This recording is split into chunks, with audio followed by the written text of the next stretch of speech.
My homeroom teacher, Li Ming, stood at the front of the classroom, his voice cutting through the humid air. Students, there are only 3 months left until the college entrance exams. You need to decide your path now. Will it be the liberal arts track or the martial arts track? He paused, his gaze sweeping over us. If you choose martial arts, the registration fee is 30,000 yuan. Bring it to me in 7 days.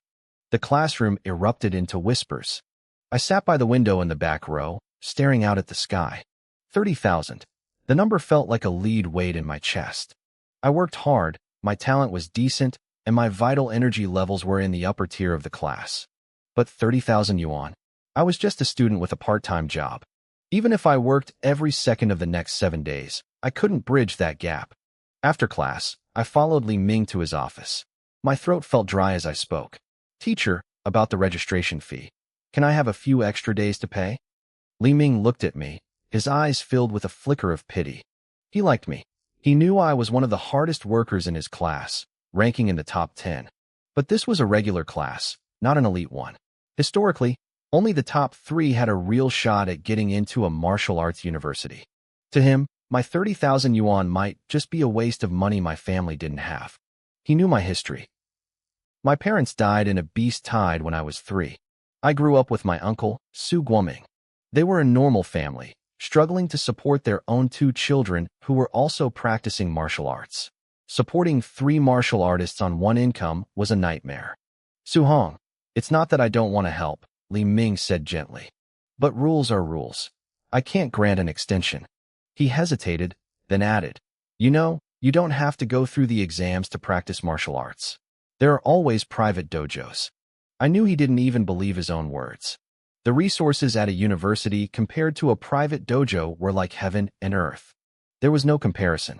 I nodded slowly. I understand. Thank you, teacher. I walked out of the school building and looked up at the sun. It had been 18 years since I crossed over into this world. It looked like my old life, but everything was different. 300 years ago, a star seed fell from the heavens, reviving martial arts and mutating the animals into ferocious beasts. The world's barriers shattered, and alien races began their invasion. Humanity had pushed the front lines back to the celestial battlefield, but the war was far from over. When I first arrived, I dreamed of becoming a supreme powerhouse, crushing the alien races single-handedly. Now, I was being crushed by a 30,000 yuan fee. Su Hong, stop daydreaming. Let's spar. A booming voice snapped me out of it. It was Chen Lin, my best friend and seatmate. I realized I had walked all the way to the gym without thinking. I took a deep breath. Worrying wouldn't pay the bill. I had to train. Coming. The sun dipped below the horizon, and the moon took its place. The school gym stayed lit, filled with the sounds of grunts and heavy breathing. In a corner, a dull thud echoed. Chen Lin stumbled back, clutching his palm and hissing in pain. Damn, Su Hong, your Vajra punch improved again. Did you reach the micro level? I nodded. A couple of days ago.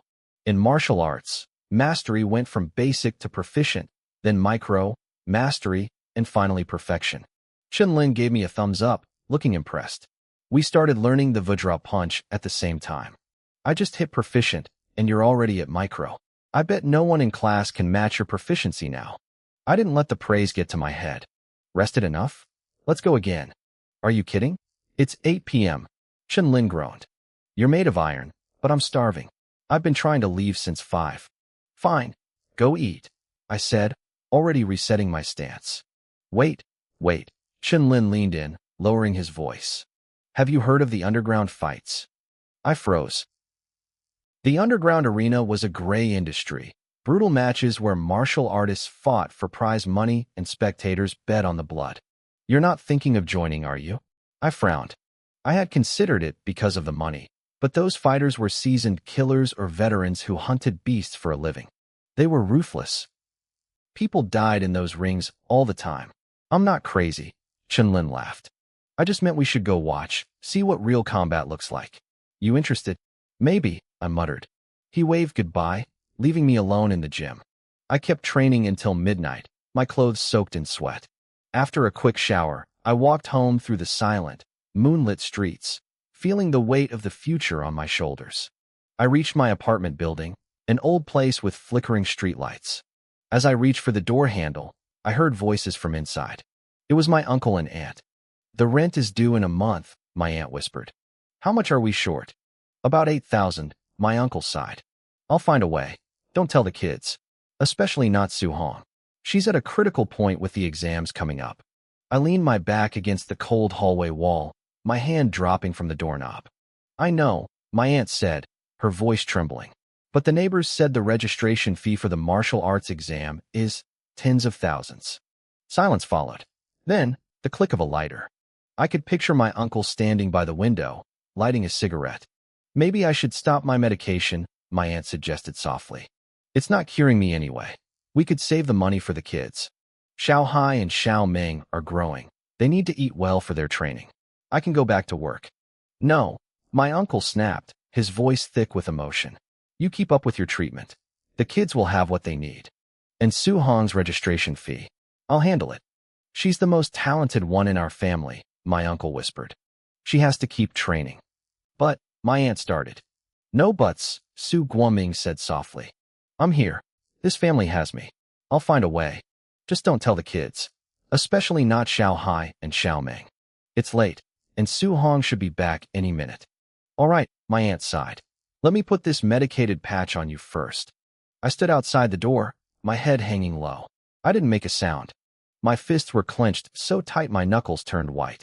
After a long moment, I took a deep breath, forced a smile onto my face, and pushed the door open. "I'm home," I called out. In our cramped living room, my uncle was lying on the sofa.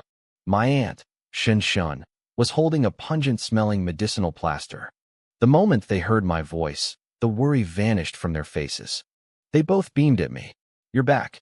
How was training today?" my uncle asked, trying to sound cheerful. "Huge progress," I said with a grin. I walked over and naturally took the plaster from my aunt's hand. "Auntie, let me do it." "Hey, you brat," she teased, poking my forehead. "Trying to steal my husband from me already?" We all laughed. Once the patch was on, my uncle stood up and patted my shoulder. "It's late. Get some rest so you're not exhausted tomorrow." I nodded, still smiling. "Need me to carry you to your room, old man?" My uncle's eyes widened. "You've grown up and think you're tough now, huh? Making fun of your uncle." He raised a hand as if to swat me, but I laughed and ducked away, running into my room. "That kid," I heard him chuckle. But as soon as he took a step, his face twisted in pain. He gripped his waist, and my aunt quickly moved to support him. They shuffled slowly toward their bedroom. The moment I closed my bedroom door, my smile died. Our apartment was tiny, 2 bedrooms and 1 living room. My uncle and aunt had 1 room. I shared the other with my younger brother, Xiao Hai, and my little sister, Xiao Ming. We had 2 sets of bunk beds. The siblings took one, and I took the bottom bunk of the other. The top bunk above me was just a pile of junk and storage. I moved quietly, trying not to wake them. As I pulled up the covers, a voice came from the other bed. "Brother?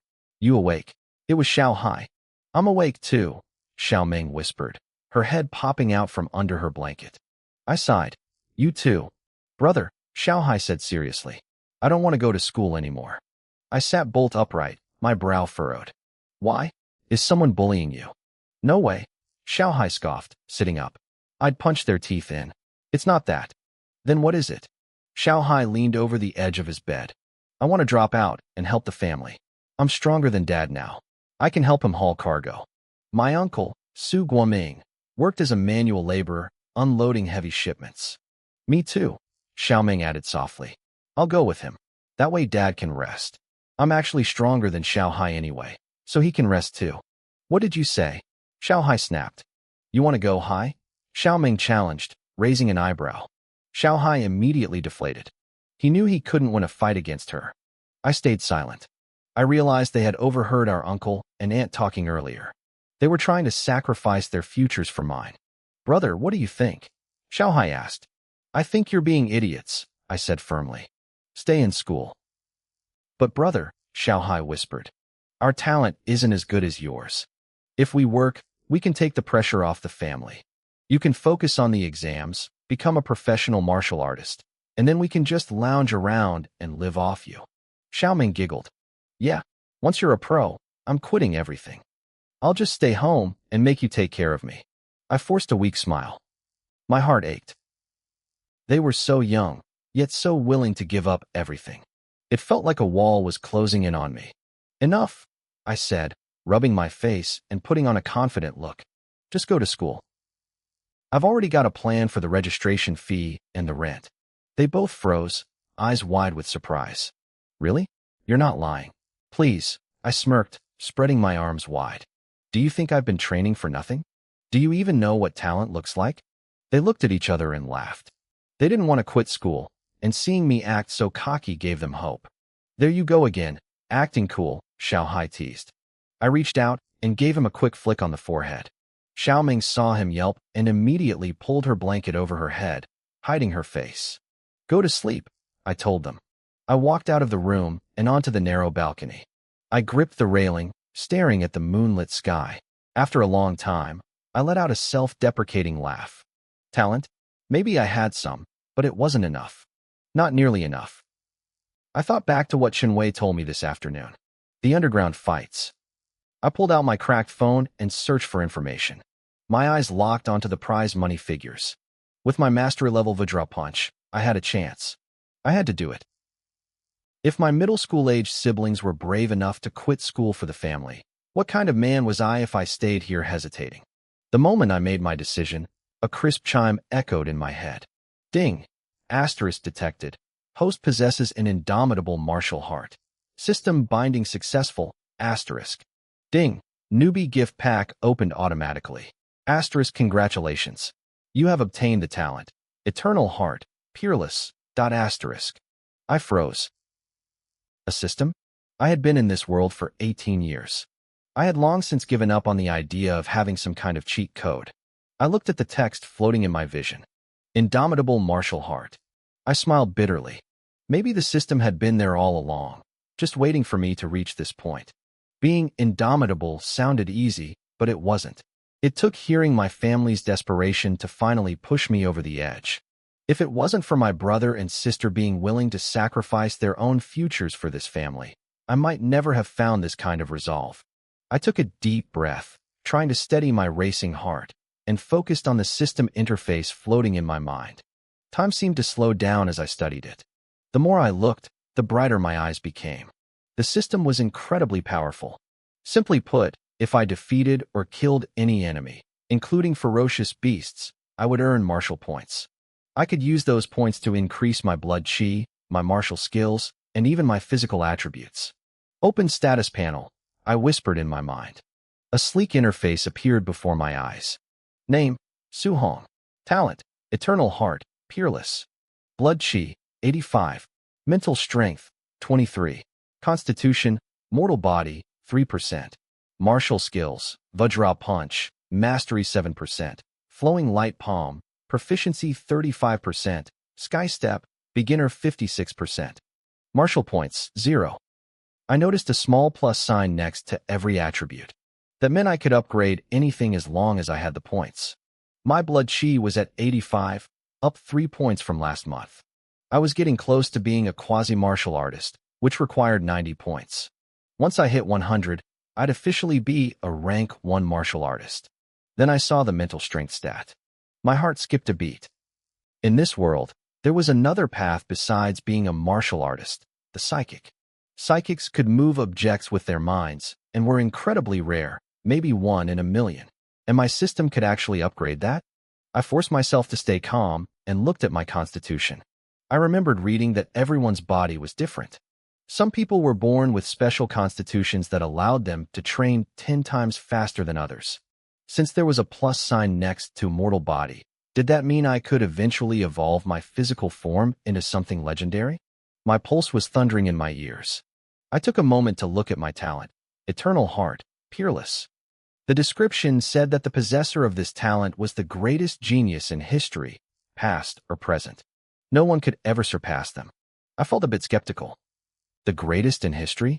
I didn't feel any different. But then, I tried to recall the difficulties I'd faced while practicing the Vajra Punch. Suddenly, those complex problems felt incredibly simple. It was like looking at a child's math problem. Everything just clicked. My throat felt dry. I turned my thoughts toward the flowing light palm and the sky step. A strange thought bubbled up.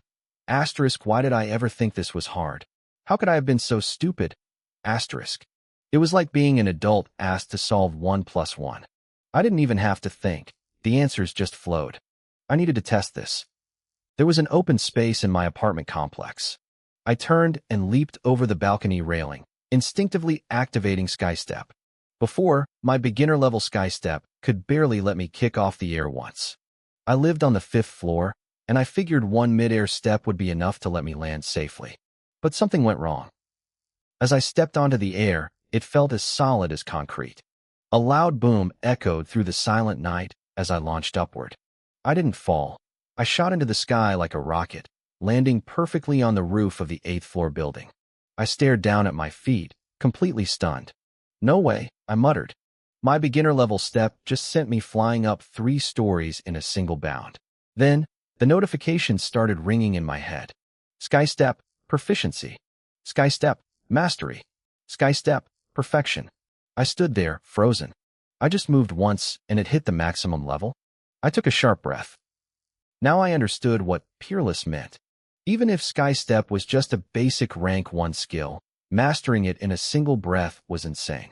If a basic skill was this easy, how long would it take to master a high-level skill like the Vajra punch? 2 breaths? Suddenly, angry shouting erupted from the apartments below. Who's setting off firecrackers in the middle of the night? I'm going to find you and kick your teeth in. I rubbed the back of my head, feeling embarrassed. My sonic boom had woken up the whole neighborhood. Gotta go, I whispered. I ran to the other side of the roof and leaped down, jumping from balcony to balcony, this time to stay quiet. I landed on the ground as light as a feather and headed for the gate. The security guard was already nodding off. I looked back at the old, decaying buildings of my neighborhood. When I had come home earlier, I was drowning in despair. Now, I felt like I could take on the world. Give me a little more time, and I could fix everything. My uncle wouldn't have to work himself to death. My aunt could get her treatment. My siblings could stay in school. I headed toward a nearby public training field. It was 2 a.m., and the place was deserted. Even though I'd been training all day, I wasn't tired at all. I was buzzing with energy. I noticed 2 new machines near the edge of the field, rank 1 combat power testers. These machines measured a martial artist's actual striking power. While rank was determined by blood chi, true combat power depended on your skills and mastery. I walked up to the machine and settled into a stance. I focused, channeling everything into a single Vajra punch. My fist blurred as it slammed into the target. Thud! The digital display flickered and climbed rapidly. It finally settled on a number, 1027. I raised an eyebrow. Usually, a martial artist's combat power was 10 times their blood chi. My blood chi was 85, but my punch was over 1,000. I was already punching way above my weight class. Even for a regular martial artist, combat power depends heavily on the grade and mastery of their techniques. My blood chi was only 85, yet I had just hit a score of 1027. That was incredible. I was already at the top tier of the unranked level, rivaling a rank 1 martial artist who wasn't using skills. It was all thanks to my Vajra punch reaching this subtle stage. I wondered about my progress. Earlier, my step into void technique had jumped to this subtle stage with just 1 movement. I opened my system panel to check the D-grade Vajra punch. My eyes widened. The mastery for Vajra punch sat at 58%. I remembered it being at only 7% just a moment ago. 1 punch had boosted my proficiency by 51%. At this rate, I'd reach the perfect stage in no time. I couldn't wait. I started practicing right there in the empty field. Thud, thud, thud. The sound of my fists breaking the air echoed through the night. By the time I threw my 3rd punch, a sudden surge of power erupted from my body. The force was far beyond anything I'd felt before.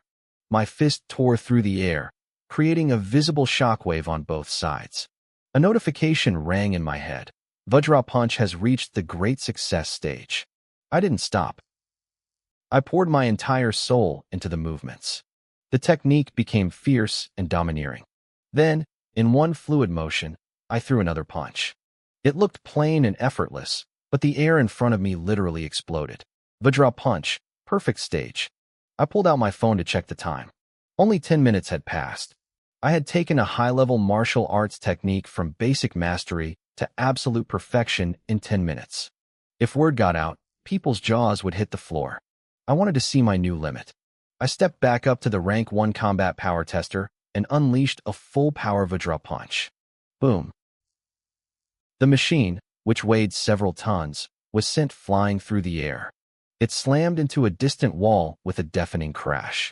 Holy crap, I muttered, freezing in place. I rushed over to pull the machine away from the wall and set it upright. If I broke this thing, I didn't have the money to pay for it. Who's there? What are you doing in the middle of the night? A voice made me jump. I spun around to see a young man with sleepy eyes walking toward me. He looked annoyed. His name was Chun Wei, and he'd been sent by the city to guard these new testers because local martial artists kept crowding the field during the day. He usually got woken up at 6 a.m. by the crowds, so he cherished his sleep. Chun Wei looked at me and assumed the worst. He figured no ranked martial artist would be here at 2 a.m. His own record on the machine was 12:08, and he hadn't seen anyone beat it yet. To him, I was just some high school kid. "Hey kid," Chun Wei shouted. "Was that machine always against the wall? Are you trying to steal it?" "I'm not stealing anything," I said, trying to steady the heavy equipment. "I was just testing it." "Testing it? You expect me to believe you tested it all the way over to the wall?" Chun Wei sneered. He actually looked excited, like catching a thief would get him a promotion. He started rolling up his sleeves. "Just surrender, kid. Don't try to fight me." "That record on the screen? That's mine. I'm a rank 1 martial artist." I frowned. I didn't like being accused. "I told you, I didn't steal it. I accidentally hit it, and it flew over there." "You hit it?" Chun Wei almost laughed. He couldn't even move the machine that far. He stepped closer, ready to grab me, but then his eyes flickered toward the digital display on the tester. He froze. His pupils shrank to pinpricks. He looked at the number, then at my face, then back at the number. "Are you going to try and move me?" I asked, my voice turning cold as he approached. Chun Wei shivered. A cold sweat broke out down his back. No. No, brother. I was just joking. Pretend I was never here. Keep practicing. Bye." He turned on his heel and sprinted away before I could say another word. I stood there, scratching my head. What was wrong with that guy? I looked back at the screen. The number was staggering. The perfect stage of Vajra punch was even stronger than I thought. I didn't waste any more time and started training my other 2 techniques. Back in a small guard shack nearby, Chun Wei collapsed into a chair, his heart thumping against his ribs. 1850. The kid had hit 1850. That was nearly the power of a mid-stage rank 1 martial artist. One punch from that kid would have ended him. He looked like a high schooler, Chun Wei whispered, wiping sweat from his forehead. What kind of monster trains at a public field at 2 a.m.? By 5 a.m., the field was filled with the sound of sonic booms. I was moving so fast I was practically a blur. I leaped into the air, my feet kicking against the atmosphere itself, propelling me like a cannonball. When I finally landed, I took a deep breath and opened my status panel. Name, Su Hong. Talent, Eternal Peerless. Blood Chi, 85. Mental Power, 23. Martial Arts, Vajra Punch, perfect. Floating Light Palm, perfect. Step into Void, perfect. In a single night, I had mastered 3 high-level techniques to perfection. I felt a surge of pure confidence. I tested myself one last time, striking the machine repeatedly for a full minute. Every single hit hovered between 1800 and 1900. I wasn't even a rank 1 martial artist yet, but I was already punching with the force of a veteran. The world wasn't going to know what hit it. My combat power was now infinitely close to a mid-stage rank 1 martial artist. That didn't even account for the boost I'd get from using techniques. It was staggering, considering my blood chi was only 85. I was still just a lowly martial apprentice, a nobody in the eyes of the world. But the underground boxing circuit changed things. They split the matches by rank, apprentice against apprentice, professional against professional. With my current strength, going up against other apprentices or even quasi-martial artists would be like taking candy from a baby. Those fights happened every night. I decided I'd head there tonight to see for myself. First, I had to go home. Xiao Hong, I know training is important, but you shouldn't push yourself this hard, my aunt said during breakfast, her voice laced with worry. You can't keep staying out all night. You need to rest. My uncle nodded in agreement, his face stern but kind. Don't be so impatient. Consistency and gradual progress are what matter. You have to balance work and rest. They acted just like they did every other morning, showing no sign of the deep anxiety I'd seen on their faces the night before. Don't worry, Uncle Andy. I feel great, I said, flashing them a smile as I stuffed a steamed bun into my mouth. My sister, Su Xiaoming, giggled. Mom, Dad, stop worrying. Big brother is as strong as an ox now. You could let him plow a field for a whole day, and he wouldn't even pant. My brother, Su Xiaohai, looked like he wanted to crack a joke too, but he remembered the discipline I'd handed out the night before and wisely kept his mouth shut. It was a smart move. As soon as Xiaoming finished her teasing, my aunt reached out and pinched her ear. Is that how you talk to your brother? She scolded. Ow! Help! Big brother, save me!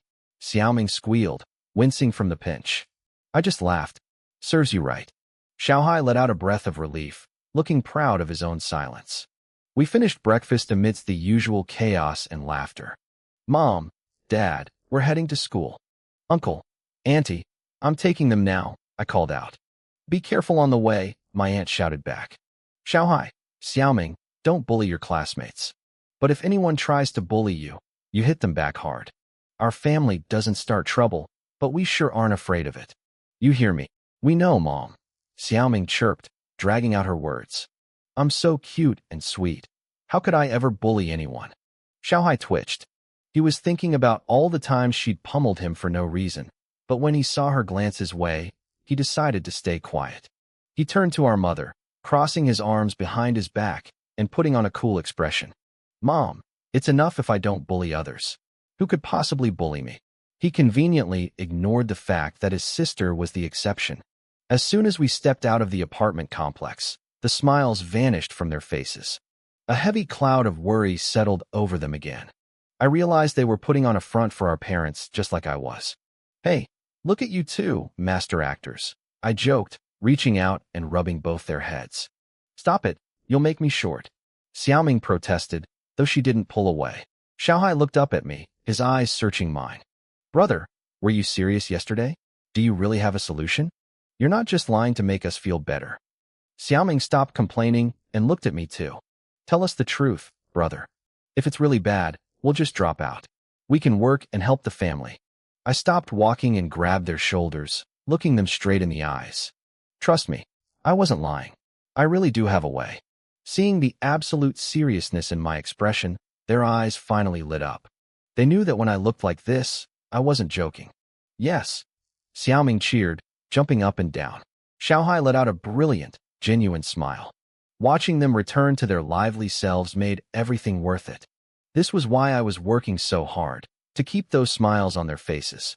After dropping them off, I headed to my own school, Star City High School.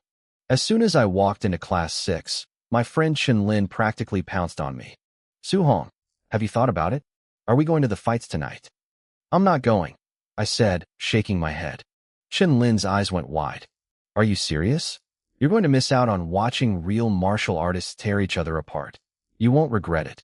I'm not going to watch, I thought to myself. I'm going to fight. But I didn't say it. If I told him, he'd try to stop me, or worse, tell my aunt and uncle.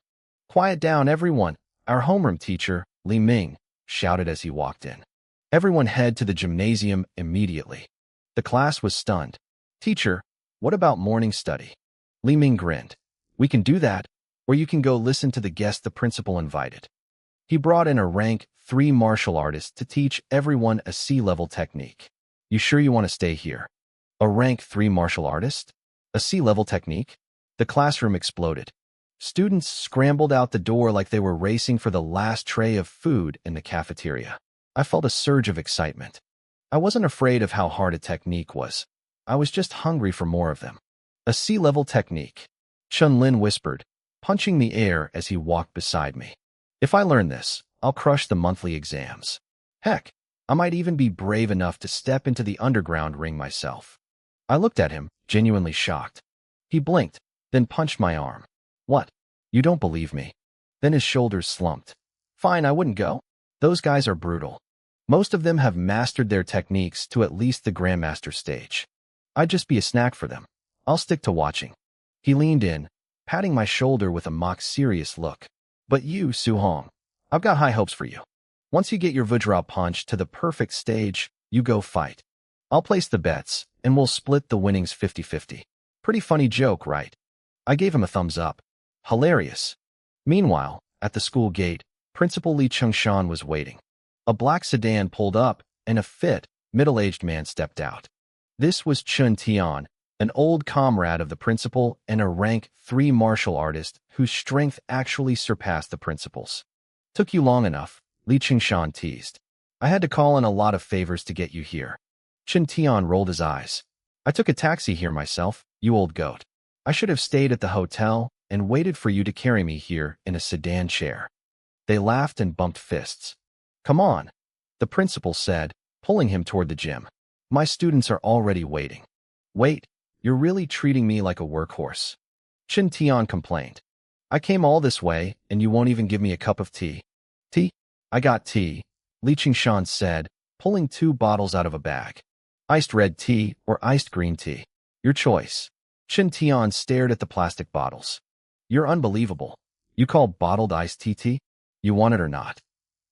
Give it here, Chun Tian sighed, grabbing the red tea. He looked at the label. A 1-liter bottle? At least you aren't stingy with the size. See? I look out for you. The principal chuckled. Chun Tian flipped him off, but he opened the bottle and took a long swig. All right, let's get down to business. How's this batch of students looking? Chun Tian asked as they walked. Principal Lee Chung-shan let out a long, heavy sigh. Most of them are still just martial trainees. I've only got about a dozen amateur martial artists, and only 2 rank 1 martial artists who just broke through recently. Chun Tian stopped in his tracks, looking speechless. So you're telling me there isn't a single top-tier talent in the whole lot? And you call me here to teach them a C-level technique? They won't even be able to understand it, let alone learn it. He started ranting, his voice rising. Lee Chung-shan, do you think my thunderclap punch is some common street skill? It's C-level. With the quality of these students, maybe those 2 rank 1 kids can learn it. The amateurs will be lucky to even scratch the surface, and the trainees? It's a pipe dream. The principal looked annoyed. I'm not an idiot. I'm not expecting the trainees to master it. I'm doing this for the rank 1s and the amateurs. Besides, I believe in equal opportunity. Who knows? Maybe a dark horse is hiding among the trainees. Chun Tian shook his head, unimpressed. Great. Now you're talking in your sleep. We were all waiting in the gymnasium when they walked in. The air grew heavy with anticipation. Every eye in the building locked onto the 2 men. Students, the principal announced, his voice echoing. Please welcome rank 3 martial artist Chun Tian. He is here to teach you a powerful technique. Thunderous applause broke out. I joined in, clapping along with my classmates. Our class, led by Mr. Li Ming, was positioned right in the middle of the gym floor. The elite class, the school's pampered geniuses, occupied the front row. They had plenty of space to move and mimic the movements, a privilege the rest of us didn't have. We were packed in like sardines, struggling just to see over each other's shoulders. I watched the elite class students puffing out their chests. At the very front stood Li Tu and Shin Shan, the school's only 2 rank 1 martial artists. They looked calm, acting as if the rest of us didn't even exist. Listen up, Chun Tian said, stepping forward. I don't like wasting words. Today, I'm teaching you a C-level technique, the thunderclap punch. I will demonstrate it 10 times. How much you learn depends entirely on you. The gym went silent. You could have heard a pin drop. The elite class students immediately dropped into fighting stances, ready to copy his every move. Watch closely, Mr. Li Ming whispered to us. This is a rare opportunity. Even he looked intense. As a rank 1 martial artist, this lesson was valuable to him too. Chun Tian began the forms. His movements were fierce and domineering. The thunderclap punch is built on raw power, he explained while moving. When you reach the entry stage, your punch will produce a single crack of thunder. He threw a sudden punch. Boom. A sound like a literal lightning strike exploded through the gym, making my ears ring. At the proficient stage, you get 3 sounds, he continued, his speed increasing. At the mastery stage, 5 sounds. And at the great success stage, my current level, you hit 7. He blurred into motion. Boom, boom, boom, boom, boom, boom, boom. 7 consecutive blasts rocked the room. He pulled back into a standing position, his breath steady. If you ever reach the perfect stage, you'll hear 9 sounds. I haven't reached that level myself, so don't get ahead of your skis. Aim for the entry stage today. He glanced at the elite class. Li Tu and Qin Shan were already mimicking him, but their movements were hollow, all flash and no substance. Qin Tian wasn't surprised. 10 seconds to visualize. Then I go again. In the back, Chen Lin leaned toward me, whispering frantically. Man, this is impossible. How are we supposed to learn a C-level skill like this? It's way too hard. And I can't even move my legs in this crowd. By the time I find space to practice, I'll have forgotten everything. Don't you think, Su Hong? I didn't answer. Su Hong. Chen Lin turned around, but the spot next to him was empty. Where did he go? Confused, Chen Lin nudged Mr. Li Ming. Teacher, Su Hong is gone. Mr. Li Ming frowned, scanning the room. He caught a glimpse of my back just as I slipped out the gymnasium's rear exit. He sighed, looking disappointed. He figured I had simply given up because the difficulty was too high. Between my family's financial struggles and the pressure of school, he probably thought I'd finally snapped. Just focus on your own practice, he told Chen Lin. Outside the gym, the air was cool and quiet. I rubbed my chin, talking to myself. C-level, it didn't seem that hard.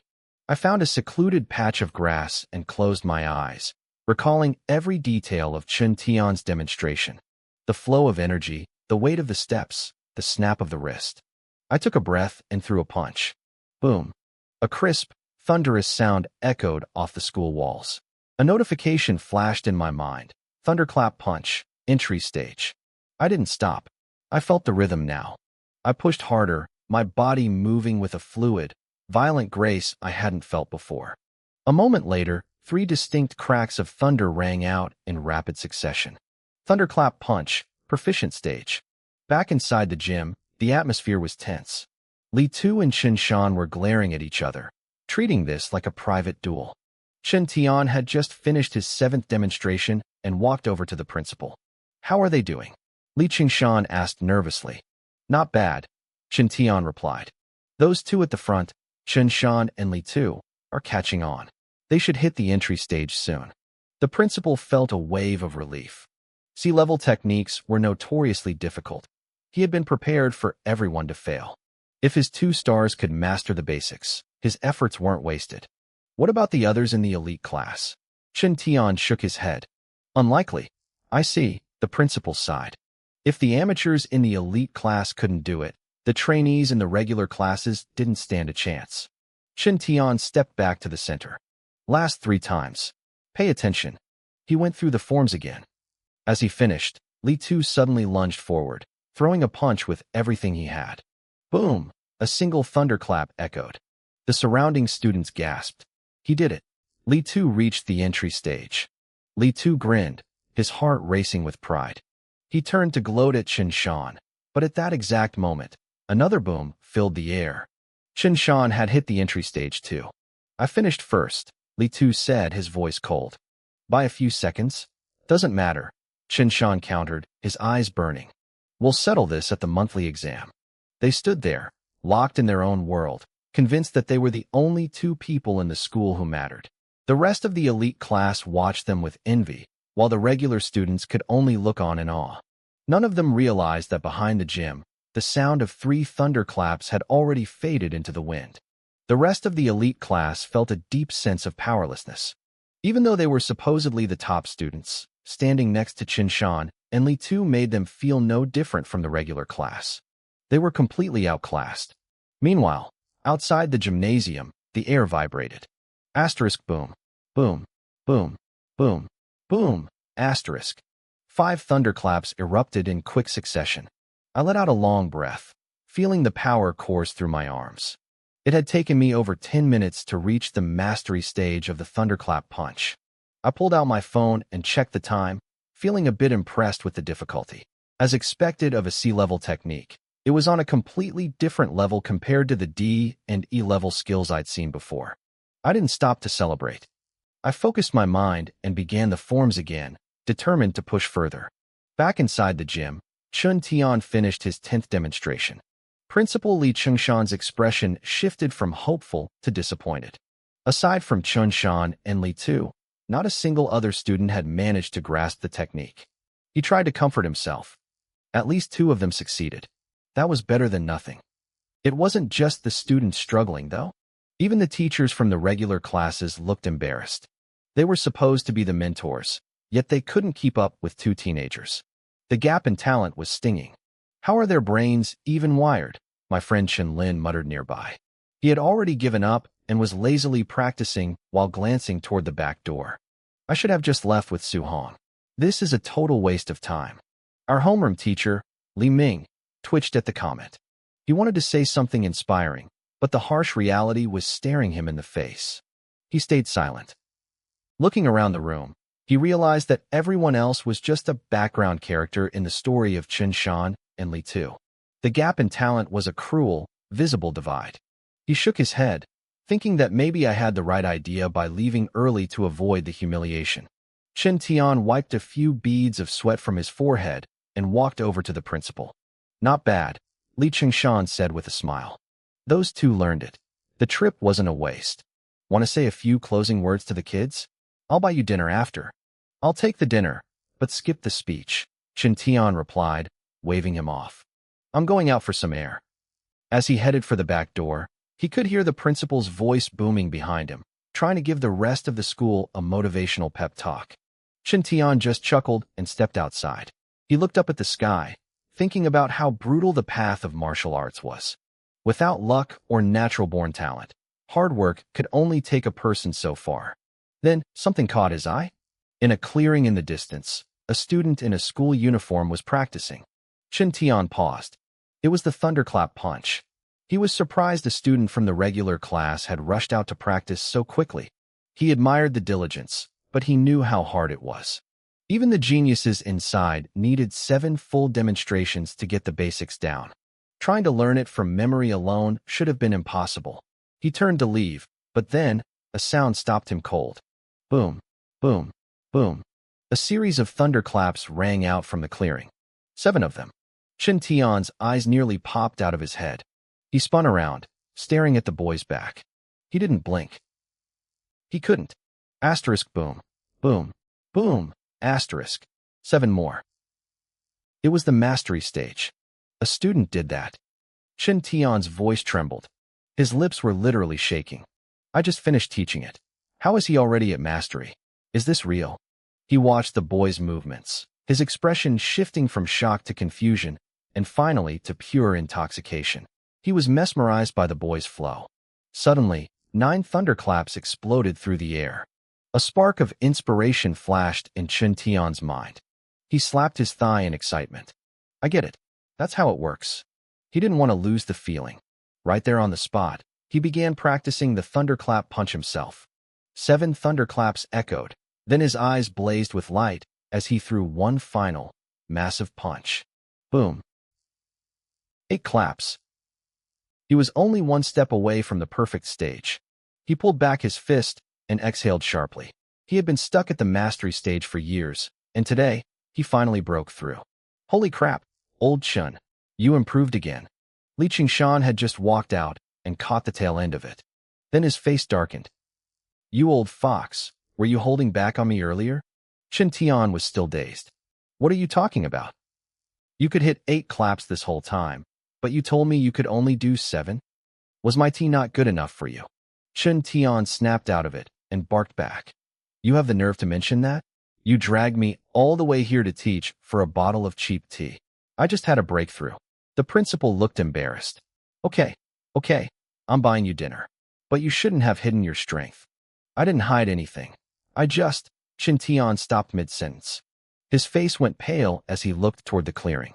It was empty. The boy was gone. Yeah, you broke through. Li Chengshan muttered, not noticing the change. Let's just go eat.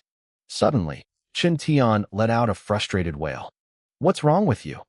The principal asked, bewildered. It's because you showed up. Chen Tian growled. He swung a fist, catching the principal right in the eye. Ow. What the hell, Chen Tian? It was just a joke about the tea. Li Chengshan yelped, clutching his bruised eye. You said this school didn't have any hidden talent, Shin Tian said, his voice tight. The principal blinked. Yeah, you saw them yourself. Chen Shan and Li Tu are the best we've got. Chen Tian gave a manic laugh.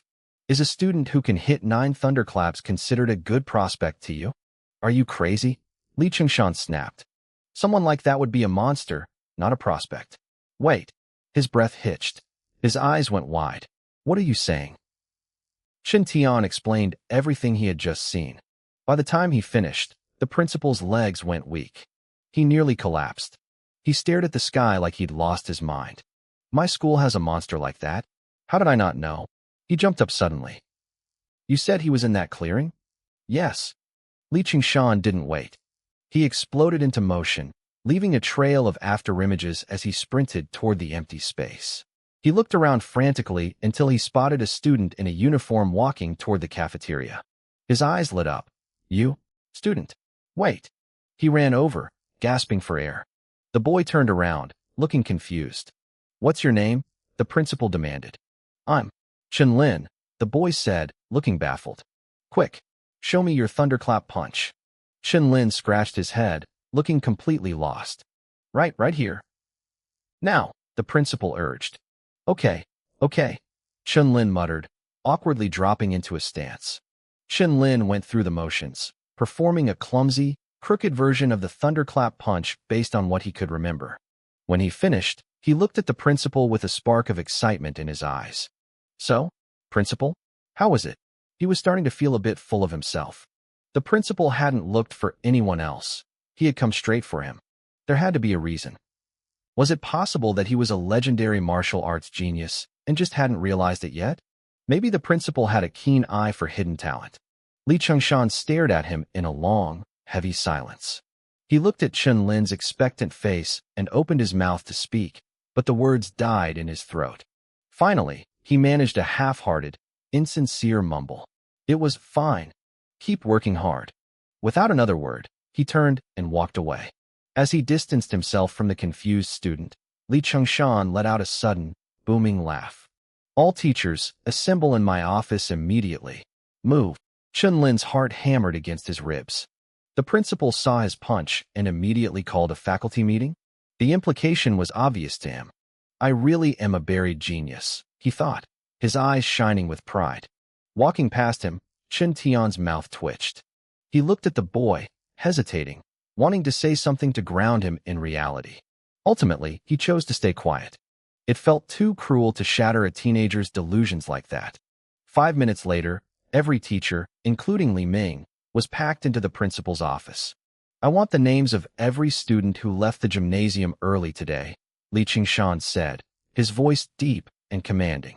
The teachers exchanged worried glances. The principal looked like he was on a warpath. Li Ming hesitated, thinking of me. He understood why I was struggling. If the principal wanted to punish those who skipped, he didn't want to throw me under the bus. Principal, Li Ming started cautiously. Are you planning to punish these students? Punish them. Li Chengshan's face lit up. I couldn't be happier. Our school has produced a monster. Someone hit 9 thunderclaps. The room went dead silent. The teachers' hearts skipped a beat. 9 thunderclaps? In their school? Even the top students like Chun Shan and Li Tu had barely managed to grasp the basics after watching the demonstration 10 times. Li Ming was stunned, but he quickly felt a wave of relief. If it wasn't about punishment, then his class wasn't in trouble. Let's start with you, Li Chengshan said, pointing directly at Li Ming. Did anyone from your class leave early? Yes. One, Li Ming admitted. His name is Su Hong. The principal's eyes ignited. A hit on the first try? Tell me, has he been acting strange lately? Is he the type who is reserved? Someone who doesn't like to show off? Li Ming chose his words carefully. He's definitely steady and calm. As for anything strange, well, he's been worried about the martial arts exam fee. He even asked me for an extension a few days ago. He's been in a pretty low mood lately. The principal's excitement deflated instantly. His mouth twitched. A monster capable of reaching the perfect realm of the thunderclap punch in such a short time wouldn't be unable to produce 30,000 yuan. With that kind of strength, he could make that money in a single night at the underground fights. Exclusion. Next, Li Qingshan said, pointing to another teacher. He paused, looking back at Li Ming. By the way, if that student is having a hard time, give him a few more days for the fee. I've approved it. Thank you, Principal, Li Ming said quickly. Meanwhile, I was in the cafeteria, shoveling food into my mouth while I checked my system panel. Name, Su Hong. Talent, Eternal Peerless, Blood Chi. 85, Spirit, 23, Physique, Mortal Body, 3%, Martial Arts, Thunderclap Punch, Perfect, Vajra Punch, Perfect, Floating Light Palm, Perfect, Sky Step, Perfect, Martial Points, 0. The Thunderclap Punch had finally reached the perfect realm. Now, I needed to figure out how to earn more martial points. The system had told me I could earn them by defeating enemies. I wondered if the fighters in the underground ring counted. When the system gave me a firm yes, my mind was made up. I finished my meal, fueling up for the night ahead. Back in the classroom, Chun Lin was distracted. He kept watching the hallway as another student from a different class was called to the principal's office. That's weird. The principal had made such a big scene calling all the teachers together, yet hours had passed, and no one had come for him. He turned to me, pushing the thought aside. Hey, Su Hong, you sure you don't want to check out the underground fights tonight? A bunch of people are going. Even the guys from the elite class, Chun Shan and Li Tu, said they'd be there to watch. I'm not going, I said simply. The bell rang, signaling the end of the day. I didn't waste a second. I grabbed my bag and sprinted out of the classroom. 2 hours later, night had fallen. I stood before a massive, dark building. The basement level was the site of the underground matches. The entrance was swarming with people. I had already changed my clothes and pulled on a mask before approaching the guard. After I told him I was there to compete, he let me through. I took the elevator down. The moment the doors slid open, a wall of heat hit me. Blaring heavy metal music, neon lights, and the roar of the crowd filled the space. Women in revealing outfits moved through the crowd serving drinks, and fighters laughed loudly. I covered my ears, feeling out of place, and pushed through to the registration desk. A board listed the prize money for the different tiers. Martial Apprentice level, 1,000 star coins per win. Provisional Warrior level, 5,000 star coins per win. Rank 1 Warrior level, 10,000 star coins per win. There was also a 30,000 star coin bonus for the overall champion of the apprentice bracket. There were about 40 people signed up for that tier. If there are 40 people, I'll have to fight 6 or 7 rounds, I calculated. I stared at that 30,000 coin prize and licked my lips. It wasn't enough. The exam fee was 30,000. I owed 8,000 for rent. My siblings' tuition and other expenses added another 20,000. And that didn't even touch the cost of my aunt's medical treatment. It's too little, I muttered. The woman at the registration desk, a charming lady with a sharp gaze, laughed. You sound pretty young, kid. You've got a big mouth for someone your size. If you think you're that good, you can try King of the Hill mode. One person against everyone else. I felt a spark of interest. Does the prize money change for that? She blinked, surprised that I was actually considering it. She had thought I was just being arrogant. In King of the Hill, if you defeat everyone, the final prize money doubles. But the 1,000 per win rule is gone. It's all or nothing. If you lose even once, you walk away with 0. Understand? You still want in? I nodded firmly. She handed me a contestant badge and pointed to the left. Go get your blood chi tested. I looked toward the testing station and saw a rank 1 warrior holding a badge that looked exactly like mine. I frowned. If the badges are the same, then... The woman laughed, cutting me off. I know what you're thinking. High-level warriors aren't allowed to drop down and crush the apprentice bracket.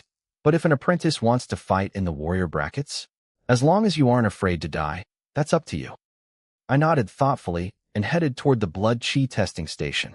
Behind me, the woman at the desk watched my back with a flickering gaze. She beckoned a staff member over. Go and place a bet for me, she whispered. Bet on the other side. All of them. The man looked confused. Sister Wong, is he that weak? Sister Wong scoffed. Don't be stupid. His voice is way too young, and he clearly doesn't know the rules. He's obviously a student here for the first time. It's free money. Why wouldn't you take it? Damn, the man muttered. Then he's definitely going to lose. I'm going to bet too. 3 months' salary. I reached the testing machine. A moment later, The display flashed, 85 points. A staff member walked up to me immediately. Follow me to the locker room. I looked confused, so he explained, some fighters don't want to reveal their real identities. We provide masks and headgear. That was convenient. I walked into the locker room and scanned the wall. My eyes landed on a specific mask, a bullhead hood with two thick horns. It looked ridiculous, but it worked. I pulled it on, made sure I could see, and walked toward the apprentice waiting room with the horns wobbling on my head. As I stepped inside, a loud bang echoed through the room. A group of apprentices were gathered around a combat power tester, shouting and cheering as they took turns hitting it. I stood back and watched.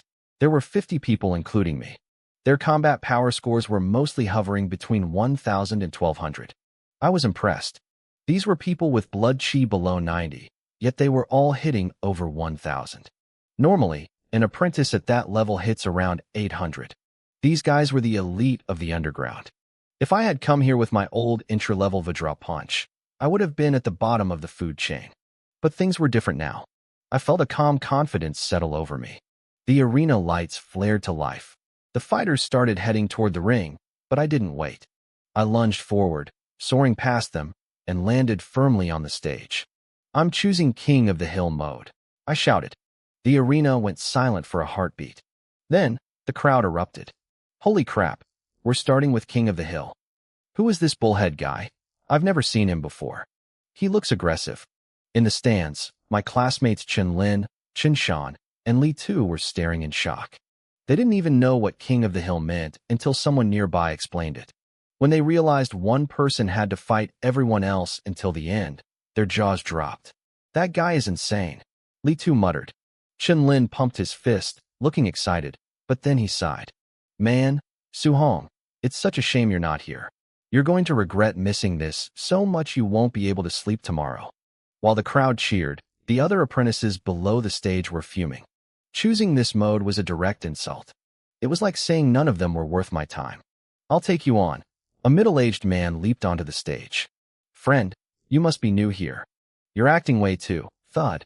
Before he could finish his sentence, I kicked him squarely in the chest. He flew backward and tumbled right off the platform. Next, I said calmly. The man sat on the floor, looking dazed. He had seen a blur, and then he was airborne. He patted his chest and realized he wasn't actually hurt. He stood up and gave me a small nod of thanks. In this ring, people died or broke bones every night. I had the power to crush his ribs, but I had controlled my strength to just push him out. I waved him off.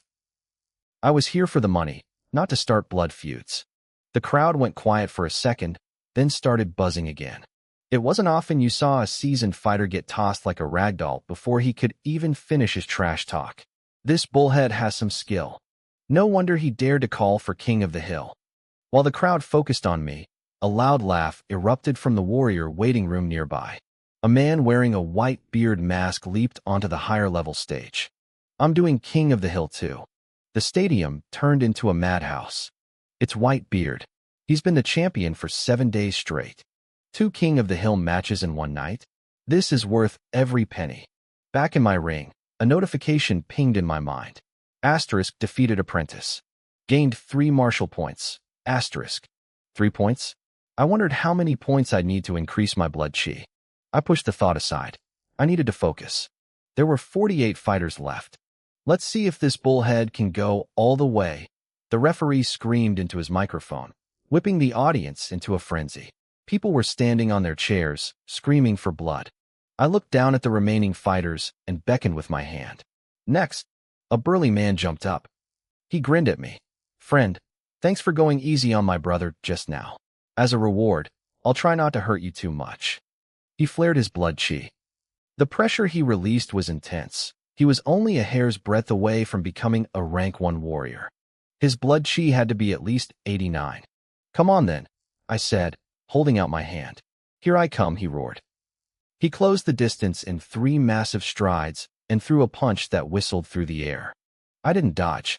I met his fist with my own. The man's eyes widened. He hadn't expected me to meet his full power head-on.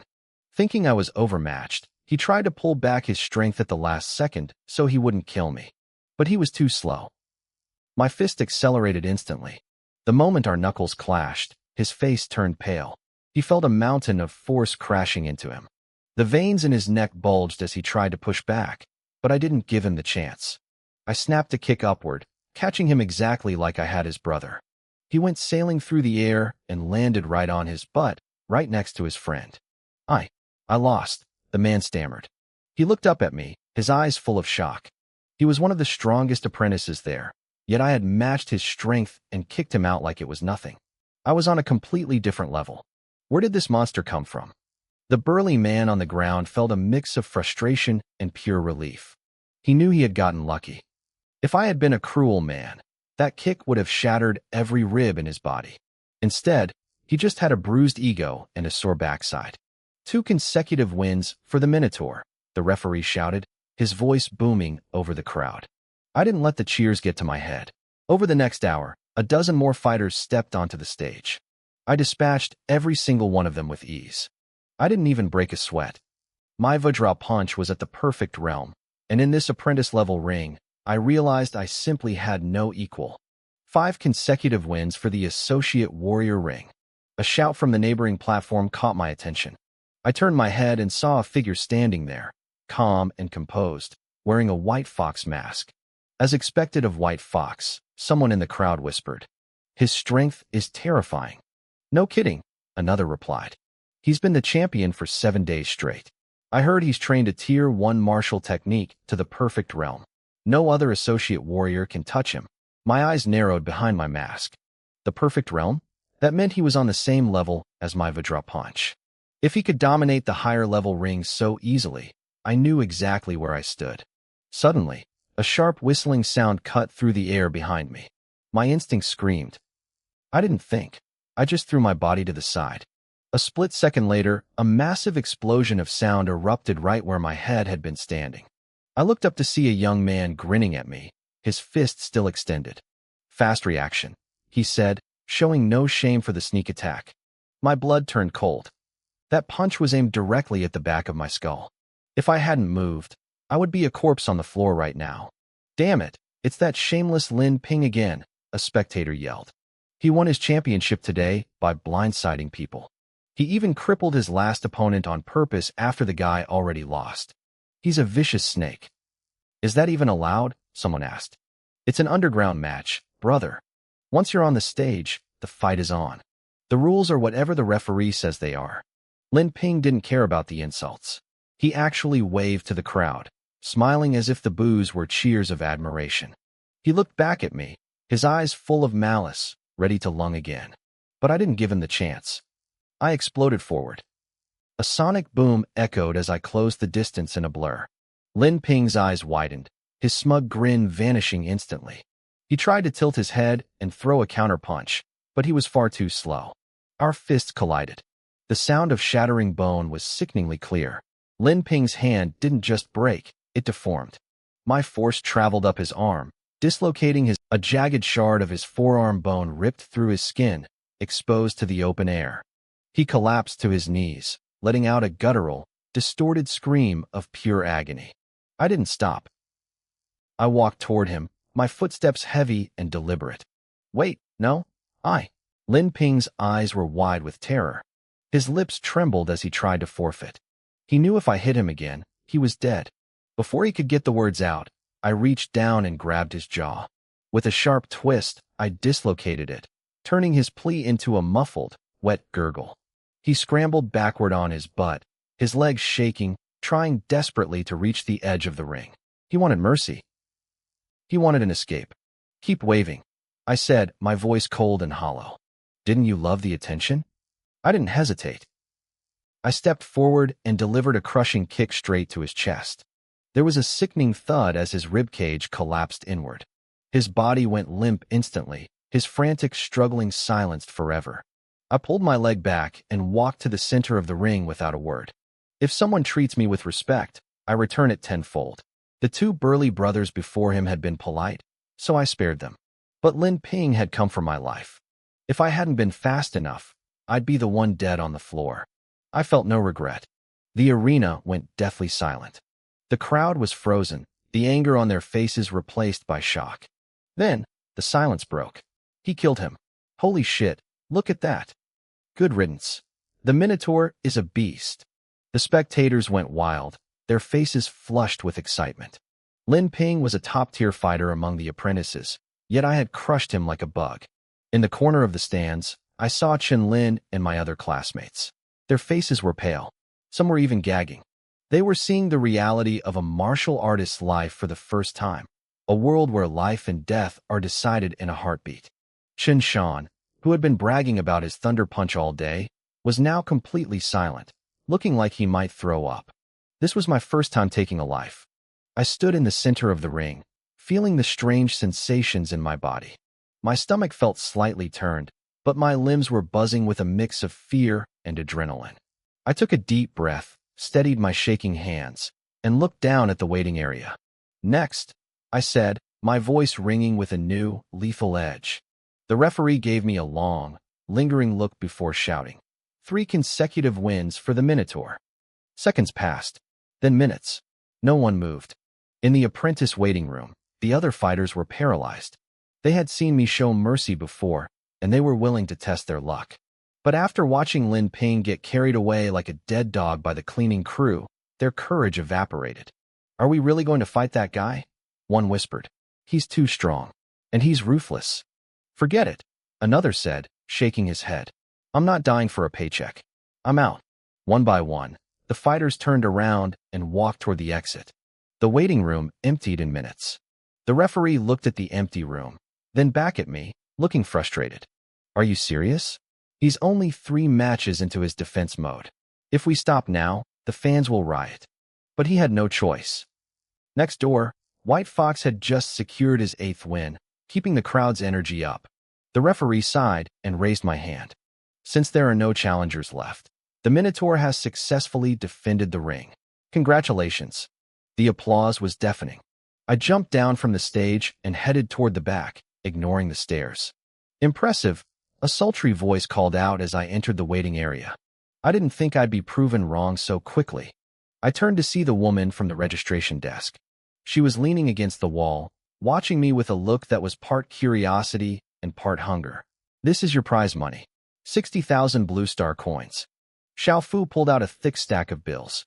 She was the one in charge of paying out the winners, and she held the cash out toward me with a practiced smile. Keep it for now, I said suddenly. Xiao Fu froze, her hand still extended. She shook the money slightly, looking confused. Isn't it obvious why I'm holding this? It's yours. I said keep it, I repeated. I'll collect it all together in a bit. She blinked, looking at me like I'd started speaking a foreign language. What are you talking about? Collect it all together. I didn't bother explaining. I turned and walked out of the apprentice waiting room, heading straight for the other side of the facility. Xiao Fu stood there for a second before a look of pure shock crossed her face. She scrambled to follow me, catching up just as I reached a heavy door.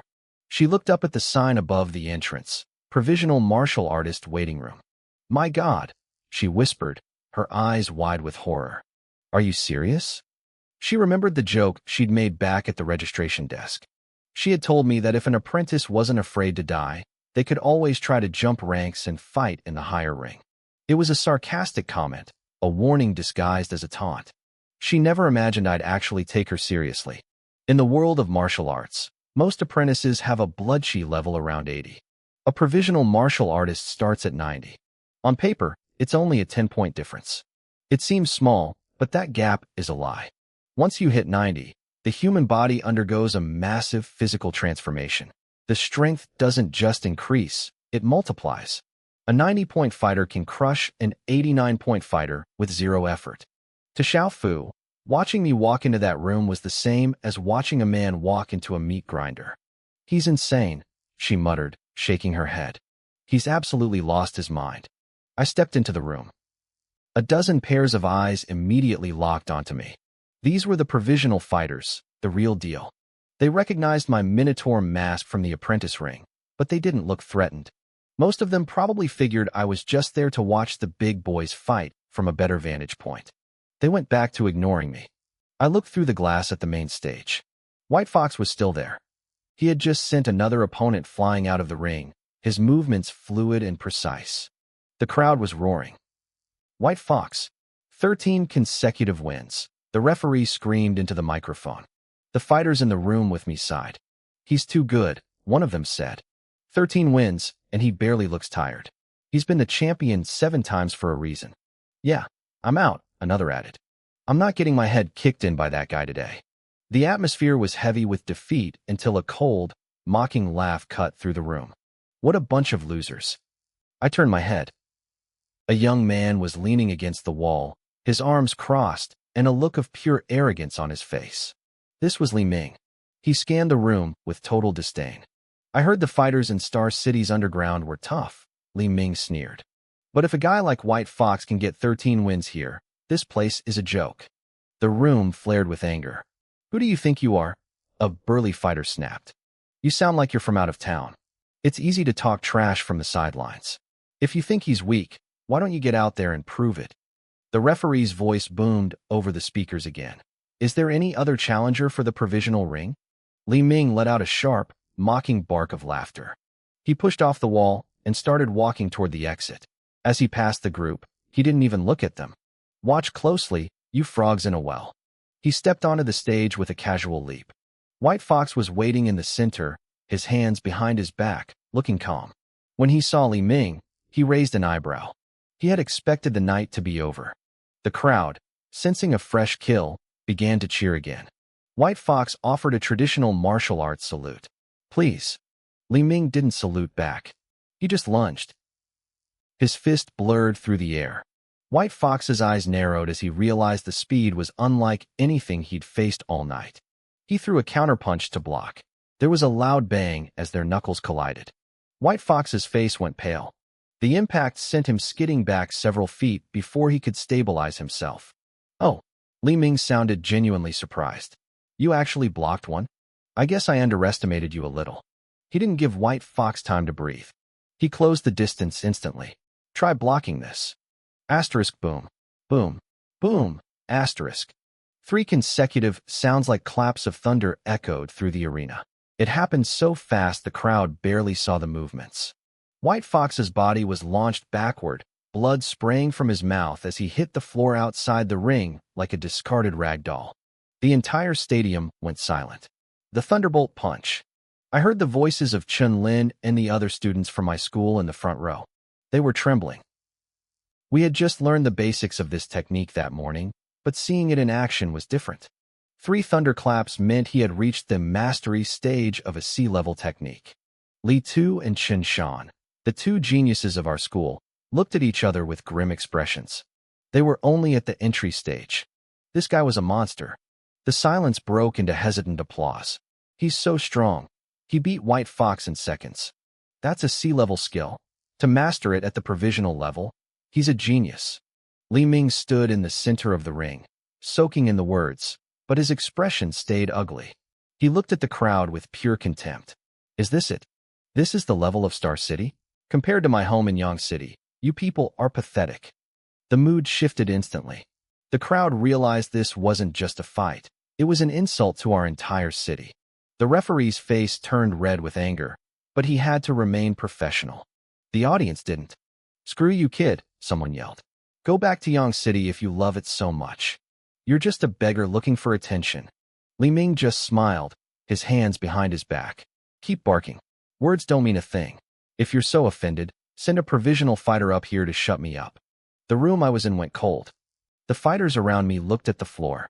They knew they couldn't beat White Fox, which meant they stood 0 chance against this guy. Move. I spoke the word quietly, but it cut through their murmuring. The provisional fighters turned around, looking at me in shock. Wait, aren't you the kid from the apprentice ring? One asked. Look, we're all mad, but don't be stupid. You'll get killed. Seriously, brother, don't throw your life away for pride, another warned. I didn't answer. I didn't have to. I moved past them and stepped out onto the walkway. I could feel their eyes on my back, wide with disbelief. On the stage, Li Ming was already turning toward the rank 1 martial artist ring, looking for his next target. He didn't even think a provisional fighter would step up. But then, he caught a movement out of the corner of his eye. I leaped onto the stage. The crowd erupted. They saw a mask and a challenger, and for a second, they cheered with everything they had. Kill him. Show him what Star City can do. Then, the realization hit them. The cheering died down into a confused, low mumble. Wait, isn't that the Minotaur? The guy from the apprentice matches? Why is he up there? What is he doing? Is this a joke? The confusion turned into a heavy, suffocating silence. Thousands of people watched as I stood across from the genius of Yang City. Li Ming looked at my mask, then at my stance, and his eyes narrowed. The stadium held its breath as I prepared to close the gap that everyone said was impossible to bridge. I stood on the stage, facing Li Ming. He looked at me with a playful, mocking glint in his eyes. I didn't say a word. I just raised my hand and curled my fingers toward me in a silent gesture. Come on.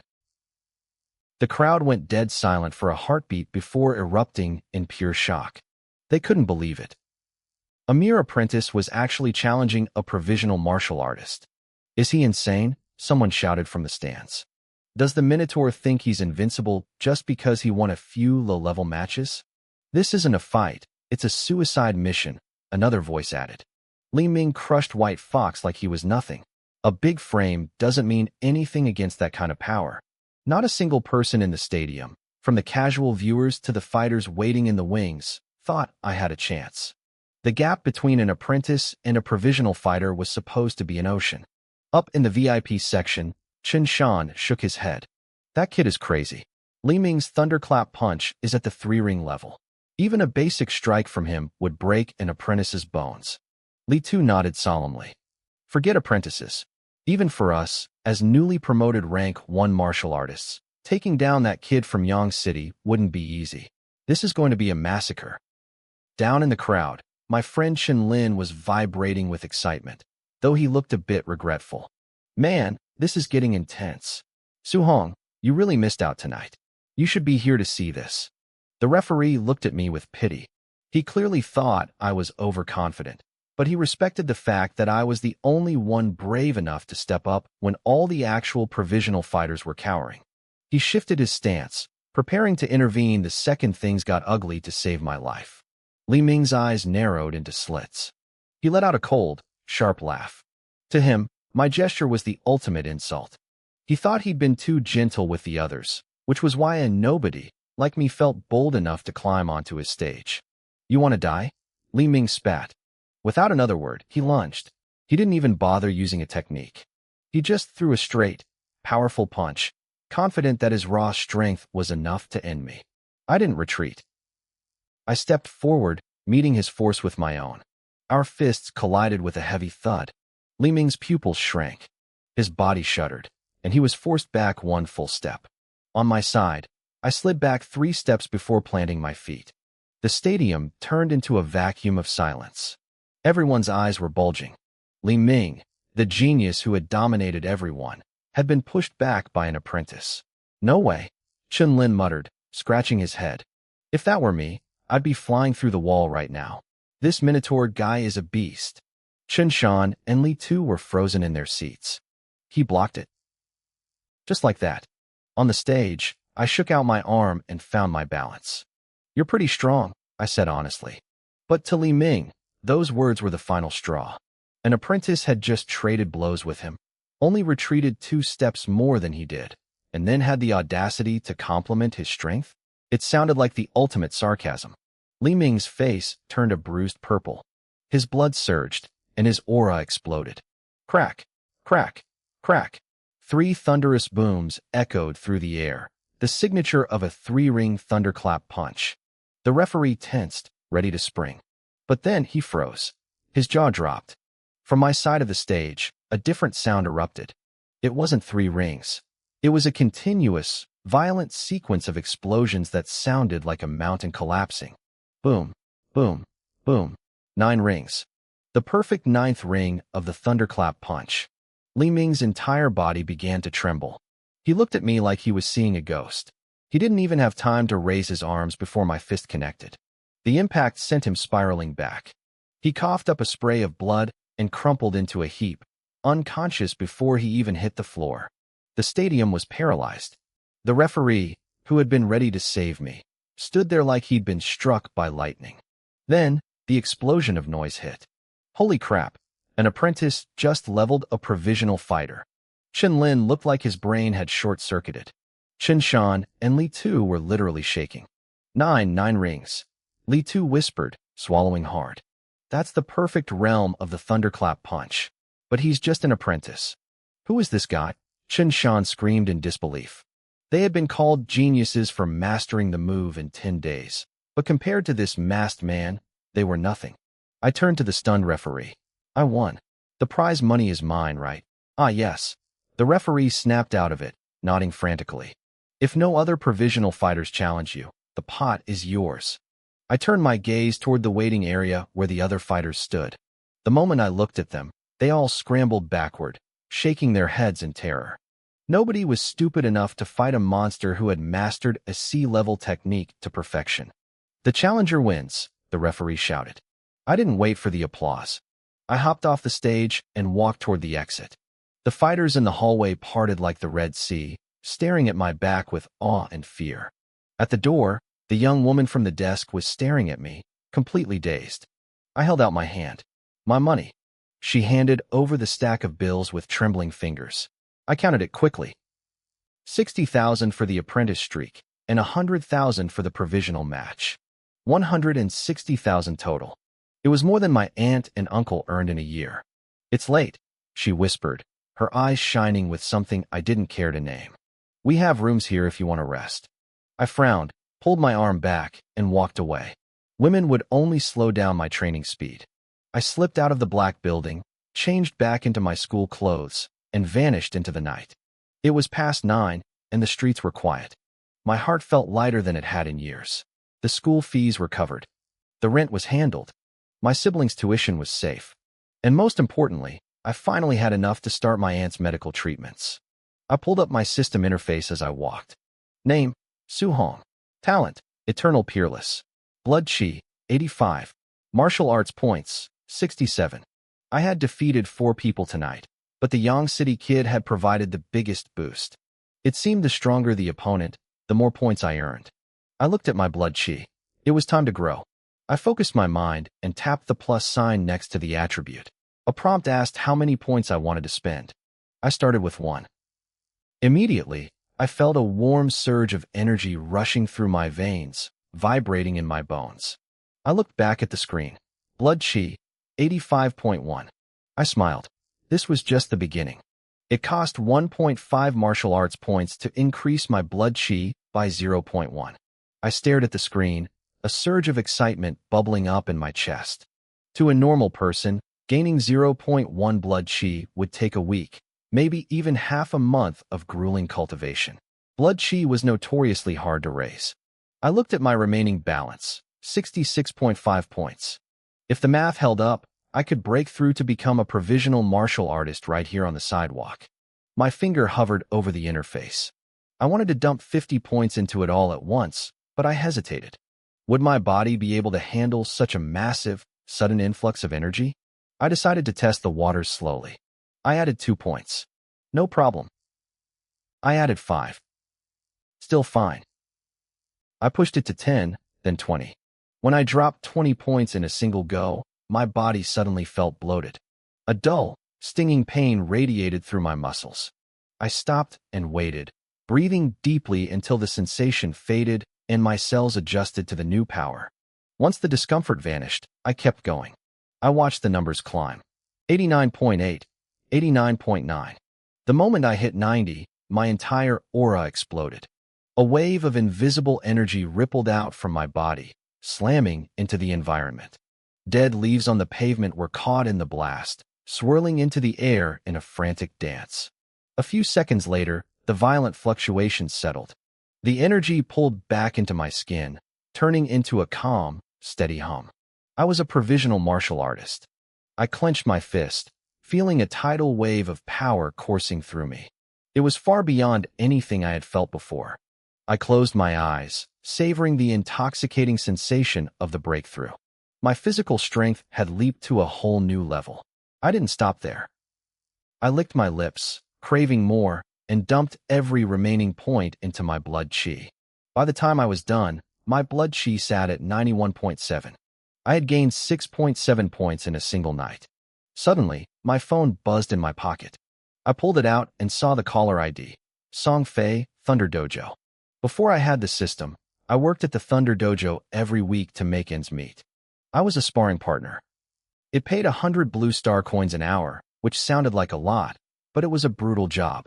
Sparring partner was just a polite way of saying human punching bag. Even with protective gear, I usually walked away covered in deep bruises. I only went a few times a week, so I wouldn't be too injured to train. I answered the phone. Suhong? It's almost 10. Are you almost here? I'm on my way, I replied. Good. Hurry up. The line went dead. With my current strength, I didn't need the money anymore, but I had made a promise. If I gave my word, I kept it. I turned toward the direction of the dojo and started walking. 10 minutes later, I passed an open-air martial arts field. My eyes lit up. I remembered this place from yesterday. They had a grade 1 combat power tester. I wanted to see exactly how much stronger I had become after the breakthrough. I stepped onto the field. Nearby, in a small guard shack, a young man let out a long yawn. Finally, he muttered, stretching out on his bed. Those martial artists left early today. I can actually get some sleep. Since being stationed here as a guard, this was the earliest he had ever been able to turn in. He thought back to the night before when a genius had woken him up in the middle of the night to test. Lightning doesn't strike twice, he whispered to himself, his eyes fluttering shut. No way another freak shows up tonight. He started to drift off. A soft snore escaped his lips. Boom. 9 consecutive thunderous cracks shattered the silence, echoing like explosions right next to his ear. The guard jumped so hard he hit his head on the ceiling with a loud thud. He tumbled back onto the floor, clutching his skull and hissing in pain. You've got to be kidding me, he growled, his face twisting with rage. He threw the door open and sprinted toward the field. Halfway there, he slowed down. His anger began to cool as a thought hit him. Could it be the same genius from yesterday? No, that was impossible. People like that trained at elite schools or high-end dojos. Seeing one at a public field once was a fluke. Seeing them twice was a miracle. Still, he kept his voice down as he approached. He reached the testing area and saw the screen of the machine glowing brightly in the dark. He looked around, but the field was empty. Are you serious? The guard yelled at the empty air. One punch, and then you run away. You're a psycho. He stomped toward the machine to shut it down, cursing under his breath. Whoever did this is a total jerk. If I ever catch you. He stopped dead. His jaw dropped so low it looked like he could swallow a light bulb. His eyes were glued to the glowing red numbers on the display. Combat Power, 2023. Holy, he whispered. He frantically looked left and right, making sure the person who hit the machine was actually gone. When he realized he was alone, he wiped a cold sweat from his forehead. Thank God. Thank God they didn't hear me. He suddenly raised his hand and slapped himself across the face. The sound was sharp and loud in the night air. Yesterday he almost offended a genius, and today he almost insulted a monster. He kept slapping himself all the way back to his shack, cursing his own big mouth. Meanwhile, I was already blocks away, nodding to myself in satisfaction. I had broken the 2,000-point barrier. I arrived at the entrance of the Thunder Dojo a few minutes later. Song Fei was waiting for me outside. He waved me over as soon as he saw me. Suhong, come on, let's get some rounds in. I hired a specialized instructor today. You can learn alongside me. An instructor? I asked. Song Fei grinned. Well, it's more than just basic training. He's teaching a sea-level spear technique. My interest piqued. For a normal person, a weapon was a force multiplier. For a martial artist, it was even more deadly. Martial techniques were ranked just like the artists themselves, from F-level all the way to SSS. A C-level technique was incredibly expensive, as were the alloy weapons required to use them properly. I had never been able to afford one before. I realized then that I needed a weapon style. If I ran into an enemy using alloy weapons in the future, I'd be at a massive disadvantage. I followed Song Fei inside. We headed to a spacious, brightly lit training hall. It was huge, at least 200 square meters, with mirrors lining every wall so students could monitor their form. About a dozen other martial artists were already waiting. When they saw Song Fei, they started joking around. You're late, Song Fei. Did you miss the whole lesson? Song Fei rolled his eyes. It hasn't even started yet. What are you talking about? I mean, you've missed the last few days, one of them said, his voice dropping. Today is the final day for the sea-level spear training. Song Fei froze, his face full of regret. Damn it, I shouldn't have gone out partying. If I had started on day one, I might have actually learned the basics by now. The other martial artists went silent. The atmosphere in the room felt heavy. What's wrong? Song Fei asked, looking around. Don't even worry about it, someone sighed. The guy teaching us is named Jiang Ming. He's a rank 3 martial artist. Apparently, he only agreed to teach us because he owed the dojo master a favor from years ago. He isn't taking it seriously at all. He just performs the moves a few times and leaves. One of the martial artists muttered, his face full of bitterness. He doesn't even bother giving us pointers. The others laughed dryly. We had been here for 6 days, and not a single person had even reached the basic entry level of the technique. It was a joke. Wait, who's this? One of them asked, noticing me for the first time. Song Fei grinned and slapped my shoulder. This is my brother. I brought him along to learn with us. Having one more person shouldn't be an issue, right? The group relaxed instantly. No problem at all. There's plenty of space here. Yeah, don't be shy. We're all in this together. The atmosphere in the gym was actually quite friendly. I bowed slightly and smiled. Thanks, everyone. I appreciate it. Don't mention it, one man replied. We haven't mastered it, but we've been watching for days. If you have questions later, just ask us. Even if the teacher is lazy, it's still a sea-level spear technique. Learning even a little bit is worth it. Before he could finish his sentence, the heavy doors slammed open. A young man stumbled in, leaning against the wall for support. His clothes were torn and stained with blood, looking like he'd just crawled out of a meat grinder. Despite his pathetic state, his face was twisted into a look of pure arrogance. My teacher isn't the problem. The newcomer spat, his voice rasping. If your talent is trash, then you're trash. Stop making excuses. The room went cold. Every martial artist there frowned, their tempers rising.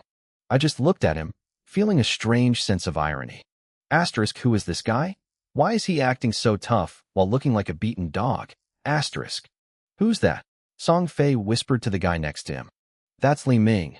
The man whispered back, his voice dripping with annoyance. He's the teacher's apprentice. He's always acting like he's better than everyone else. He treats Star City martial artists like dirt. What are you two whispering about? Li Ming barked. None of your business, someone snapped back. Li Ming sneered, his eyes full of disdain.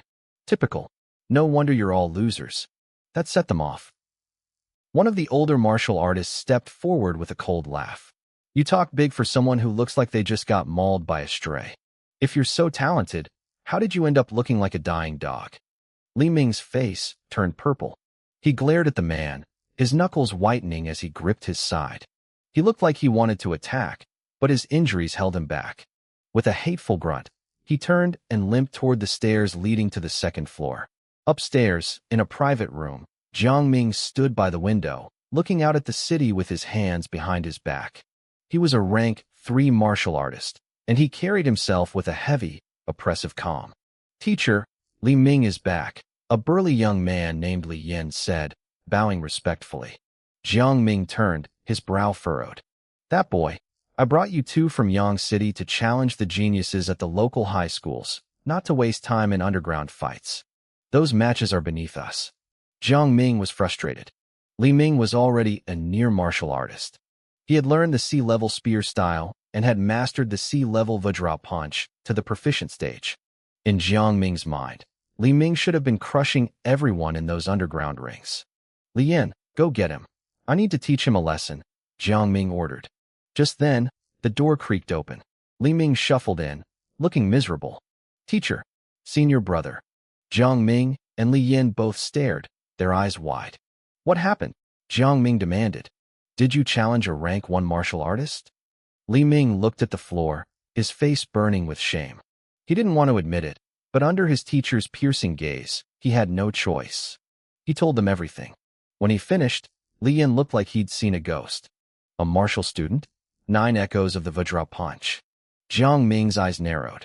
A genius like that wouldn't be fighting in underground pits. Are you sure you aren't lying? I swear, teacher, I'm telling the truth. Jiang Ming fell silent. He had spent months finding a master to teach his disciples the Vajra punch. It took Li Ming 3 months just to reach the proficient stage. Li Yin, being a rank 1, was faster, reaching the microcontrol stage. Their teacher had called them prodigies.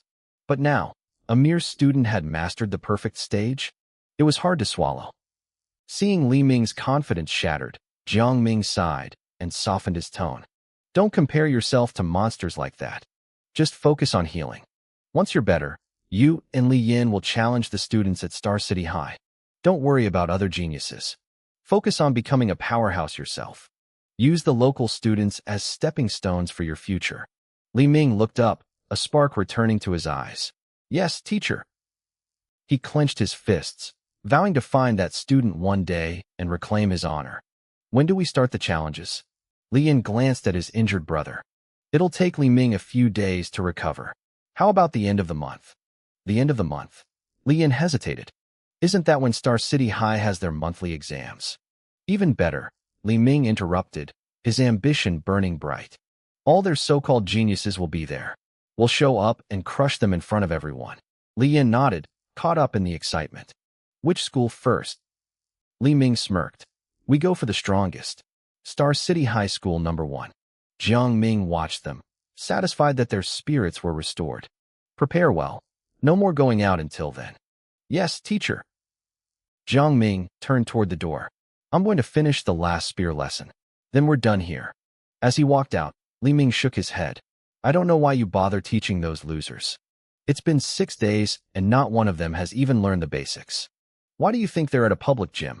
Li Yin laughed. They're just scraps. Most of them are in their 30s or 40s. Even the rank ones have zero talent. Teaching them is a waste of breath. Jiang Ming heard them as he walked down the hall and chuckled to himself. He secretly agreed. These people might handle D-level or F-level skills, but a C-level spear technique? It was impossible for people with their limited talent. He was only doing this to settle an old debt. Once this hour was up, he was leaving for good. Down in the gym, the atmosphere was tense. He's 30 minutes late, someone grumbled. He doesn't care at all. Sure, he's a rank 3. We just have to deal with it. The doors swung open. Jiang Ming walked in, carrying a standard-issue long spear. He looked at the martial artist sitting on the floor and barked, "What are you doing? Get your weapons." Despite his rudeness, everyone scrambled to grab their spears. I followed suit, picking up a heavy practice spear and standing at the back of the group. Today is the final day, Jiang Ming said, his voice cold and indifferent. I'm going to demonstrate the Raging Sea Spear technique. I'll perform it 3 times. Watch closely. Without waiting to see if we were ready, he exploded into motion. The air in the gym began to hum as the spear blurred in his hands. Every student strained their eyes, trying to catch even a glimpse of the power behind the moves. Everyone around me started mimicking the movements immediately, waving their spears in clumsy, jagged arcs. Song Fei was struggling the most, his weapon wobbling as he tried to keep up. I didn't move. I stood perfectly still, my eyes locked on Jiang Ming. To everyone else, Jiang Ming was a blur of speed, rushing through the forms just to get the job done. But in my eyes, he was moving in slow motion. I captured every shift in his weight, every flick of his wrist, and every subtle rotation of the spear's shaft. My brain worked like a high-speed processor, absorbing the logic of the Raging Sea Spear technique. By the time Jiang Ming finished the first round, a notification pinged in my head. I had reached the entry level for the Raging Sea Spear. It was slightly harder than the Thunderous Punch, but that was all. Jiang Ming didn't give anyone time to breathe. He launched straight into the second demonstration, and then the third. He finished all 3 rounds in less than 9 minutes. Learn what you can, Jiang Ming said coldly. He didn't even look back as he walked out of the training hall. The moment the doors closed, the room erupted in frustration. What the hell was that? Someone shouted. If he didn't want to teach, he should have stayed home. 9 minutes for 3 rounds? He only looked at us once the whole time. Song Fei looked completely defeated. This was his first day, unlike the others who had been practicing for a week. I just saw his spear spinning like a flaming wheel, he complained to me. I can't imitate that. It's impossible. It was very dismissive, I agreed, nodding. A normal person couldn't possibly learn it this way. I didn't mention that I wasn't exactly normal anymore. I glanced at my mental status panel. My mastery had already jumped to micro level. I had memorized everything. With a little bit of actual practice, I knew I could push it to perfection. As the grumbling died down, one of the older martial artists stood up. Hey, why don't we spar? We can share what we've picked up over the last 7 days. He looked over at Song Fei and me. You two should join in. We might not be masters, but we have some experience we can pass on. Song Fei brightened up and agreed instantly. I was about to decline until a thought struck me. If I won these spars, would I gain martial value points? Before I could decide, the man approached me. Come on, young man. I'll be your partner. The atmosphere in the gym was actually quite friendly. These people genuinely wanted to help each other. I gripped my spear and stepped forward. All right, let's do it. I'll keep my energy low, the middle-aged man said kindly. Just watch my movements. He lunged forward with a slow, deliberate thrust. I reacted instinctively. My spear flashed out, parrying his strike with a sharp crack. His weapon flew from his hands and clattered across the floor. The man stood there, staring at his empty palms in total shock. He hadn't even seen me move. To him, it felt like he was facing Jiang Ming himself. I'm so sorry, I said, feeling a bit embarrassed. Once my spear technique reached the micro level, my body just moved on its own. Then, the notification sounded. I checked the system. My martial value had increased by 5 points. I felt a surge of excitement. Sparring worked. Have you practiced the spear before? The man asked, picking up his weapon with a look of pure wonder. No, I shook my head. Good grief, you're a genius, he muttered. You watched it 3 times, and you can already disarm me? His eyes widened as the realization hit him. Wait, did you? Did you already reach entry level? The other martial artists crowded around us, buzzing with curiosity. When the man explained what happened, they couldn't believe it. They had been struggling for a week, and I had surpassed them in 9 minutes. Hey kid, spar with me next, someone yelled. Me too. Let me see that move. I became the center of attention instantly. Song Fei just stood there with his mouth open. He had always known me as an average guy. Now, I was some kind of martial arts prodigy. One at a time, everyone. I called out, trying to hide my grin. To them, this was practice. To me, these people were walking gold mines of martial value. For the next hour, I sparred with over a dozen people. The notifications were constant. Asterisk martial value +3. Martial value +6. Martial value +5. Asterisk. By the time I finished a round with everyone, I noticed that I stopped receiving points from the same people. It seemed there was a cooldown period. Still, I had managed to rack up 35 points in a single session. Most of it came from the rank 1 martial artists. I realized that since I had broken through to the near martial level, defeating lower-ranked opponents gave me much less than before. Su Hong, are you actually some kind of hidden talent? Song Fei asked, walking over. Maybe I just had a breakthrough, I laughed. That's incredible, he said, looking a bit sheepish. Could you teach me a bit? Of course. The other students saw this and rushed over. Teach us too, little brother. I looked at their eager faces, including the kind man who had invited me to spar. I couldn't say no. They lined up like disciplined school children. I'll demonstrate it slowly, I said, gripping the spear. Try to follow the rhythm. I began the raging sea spear forms. The spear moved like a swimming dragon, the air whistling with every strike. The power behind my movements was undeniable. This feels way beyond entry level, someone whispered. I've seen Jiang Ming's top disciple, Li Yin, practice this. He's at the mastery level, but Su Hong looks almost as good as him. Is he at the micro level already? I finished the form and nodded to them. Yes, I've reached micro level. The room went silent for a second before erupting in cheers. They were even more motivated now, knowing they were learning from a genuine talent. As I demonstrated the forms 3 more times, my own understanding of the technique skyrocketed. By the end of the 3rd set, I checked my panel again. My micro-level mastery had evolved. I had reached mastery level. I gripped the spear tightly, feeling the newfound power humming in my arms. I spent the rest of the hour answering questions and correcting their stances. I focused most of my attention on Song Fei and the kind middle-aged man, adjusting their angles and footwork. I felt like a teacher, and honestly, it felt great. The students felt it immediately. It wasn't just a feeling. I was actually a better teacher than Jiang Ming. In just 10 minutes, their understanding of the raging sea spear technique surpassed everything they had learned from him over the past 7 days. Suddenly, the middle-aged man who had been so kind to me thrust his spear forward. A faint sound, like a crashing wave, echoed through the room. He froze for a second, then started shouting with pure joy. I did it. I've reached the entry level. I actually did it. The other martial artists watched him, their eyes lighting up like they'd been injected with adrenaline. They were desperate to improve. Under my guidance, one after another, they started hitting that breakthrough. A second person, then a third. The fourth was Song Fei. She thrust her spear, realized she had reached the entry level, and stood there like a stone statue. When she finally snapped out of it, she pumped her fist in the air, her face flushed with excitement. Holy crap! Su-hong, you're incredible. It's a crime that you're not a professional martial arts instructor. The other martial artists nodded frantically. They knew the hell they'd been through for the last week. Jiang Ming had given them 7 full lessons, and not a single person had made progress. Now, after 20 minutes with me, 4 people had reached the entry level, including Song Fei, who had never even touched a spear before today. By the time the 7th person broke through, I took a deep breath and lowered my spear. I wiped the sweat from my forehead. My hour with Song Fei was up. I looked at her and felt a sense of satisfaction. Our deal was simple. She paid me to be her sparring partner. She had no obligation to bring me along to learn a sea-level technique, but she did it anyway. I believe in returning favors.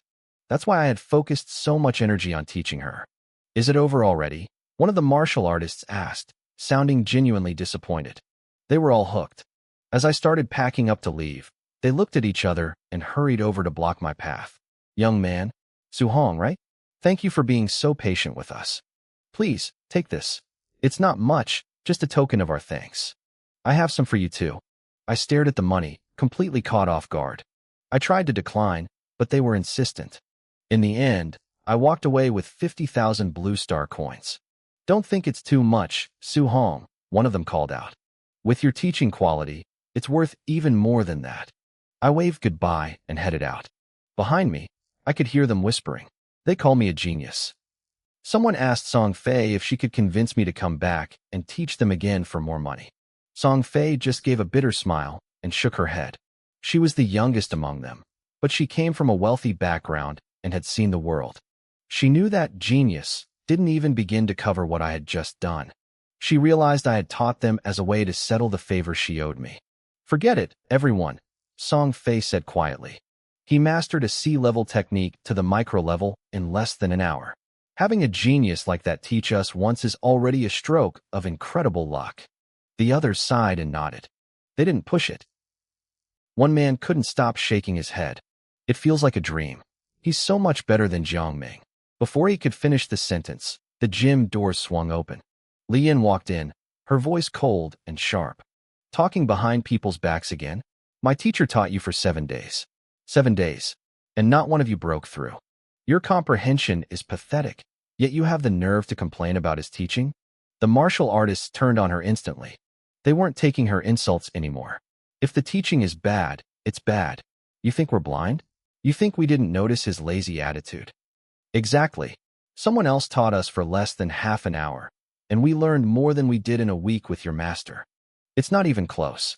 It's like heaven and earth. Your teacher might as well have taught us nothing. Li Yan's eyes flared with rage.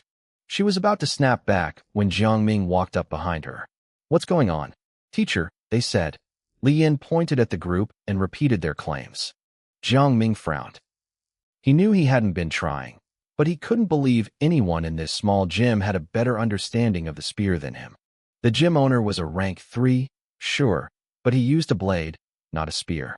Nonsense, Jiang Ming barked. You claim someone taught you better than me? Where is he? I'd love to see this supposed master. He let out a condescending laugh. Or did you just make him up? Song Fei stepped forward, her brow furrowed. He's my friend. He's already left. Jiang Ming laughed even harder. It was a mocking, arrogant sound. He glanced at Song Fei with total disdain. Your friend? Look, I admit I wasn't being entirely serious with my lessons. But there is no way a friend of a mere pre-martial artist could ever compare to me. The room went cold. Every person I had just taught felt the insult. Song Fei didn't argue. She simply picked up a standard-issue spear. Watch closely, she said. She began the raging sea spear forms right in front of them. When the sound of the crashing waves echoed through the gym, Li Yan's pupils shrunk. She really learned it?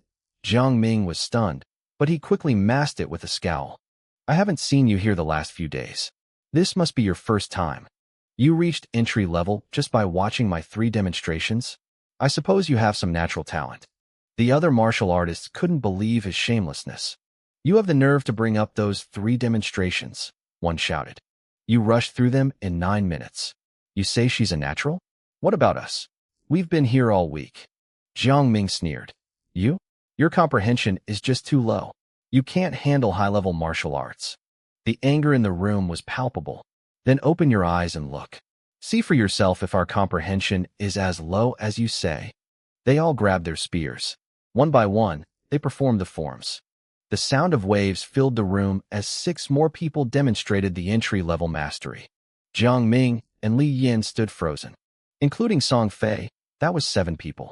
We followed you for 7 days and got nowhere, a man said, his voice trembling with indignation. He taught us for 30 minutes, and we all broke through. What do you have to say now? Jiang Ming's jaw twitched. He opened his mouth to speak, but Song Fei cut him off with a cold laugh.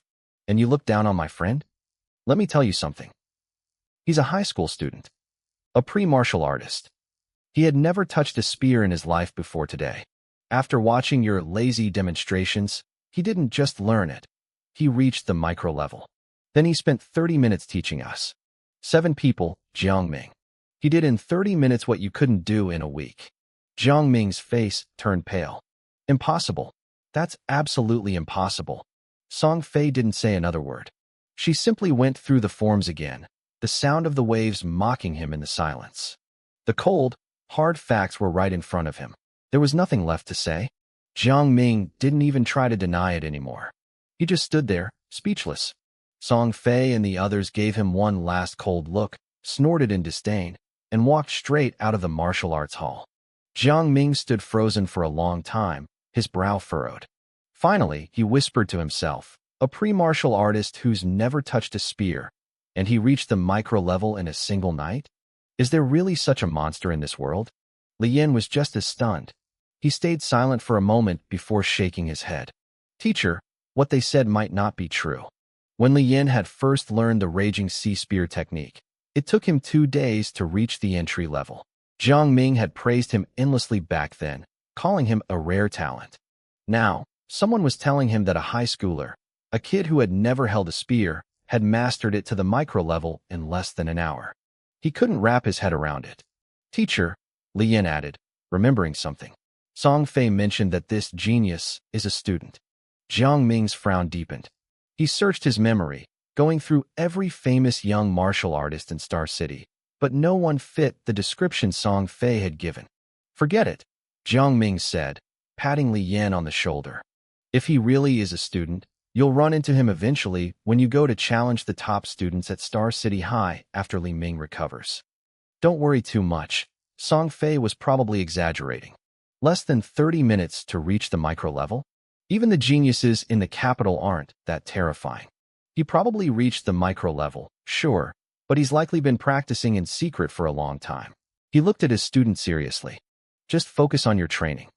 With your mastery level in the Raging Sea Spear and your rank 1 intermediate vitality, there aren't many students in this city who can stand against you. Meanwhile, I was walking home through the dim, yellow glow of the streetlights. My backpack felt heavy, and for a good reason. I had just made another 50,000.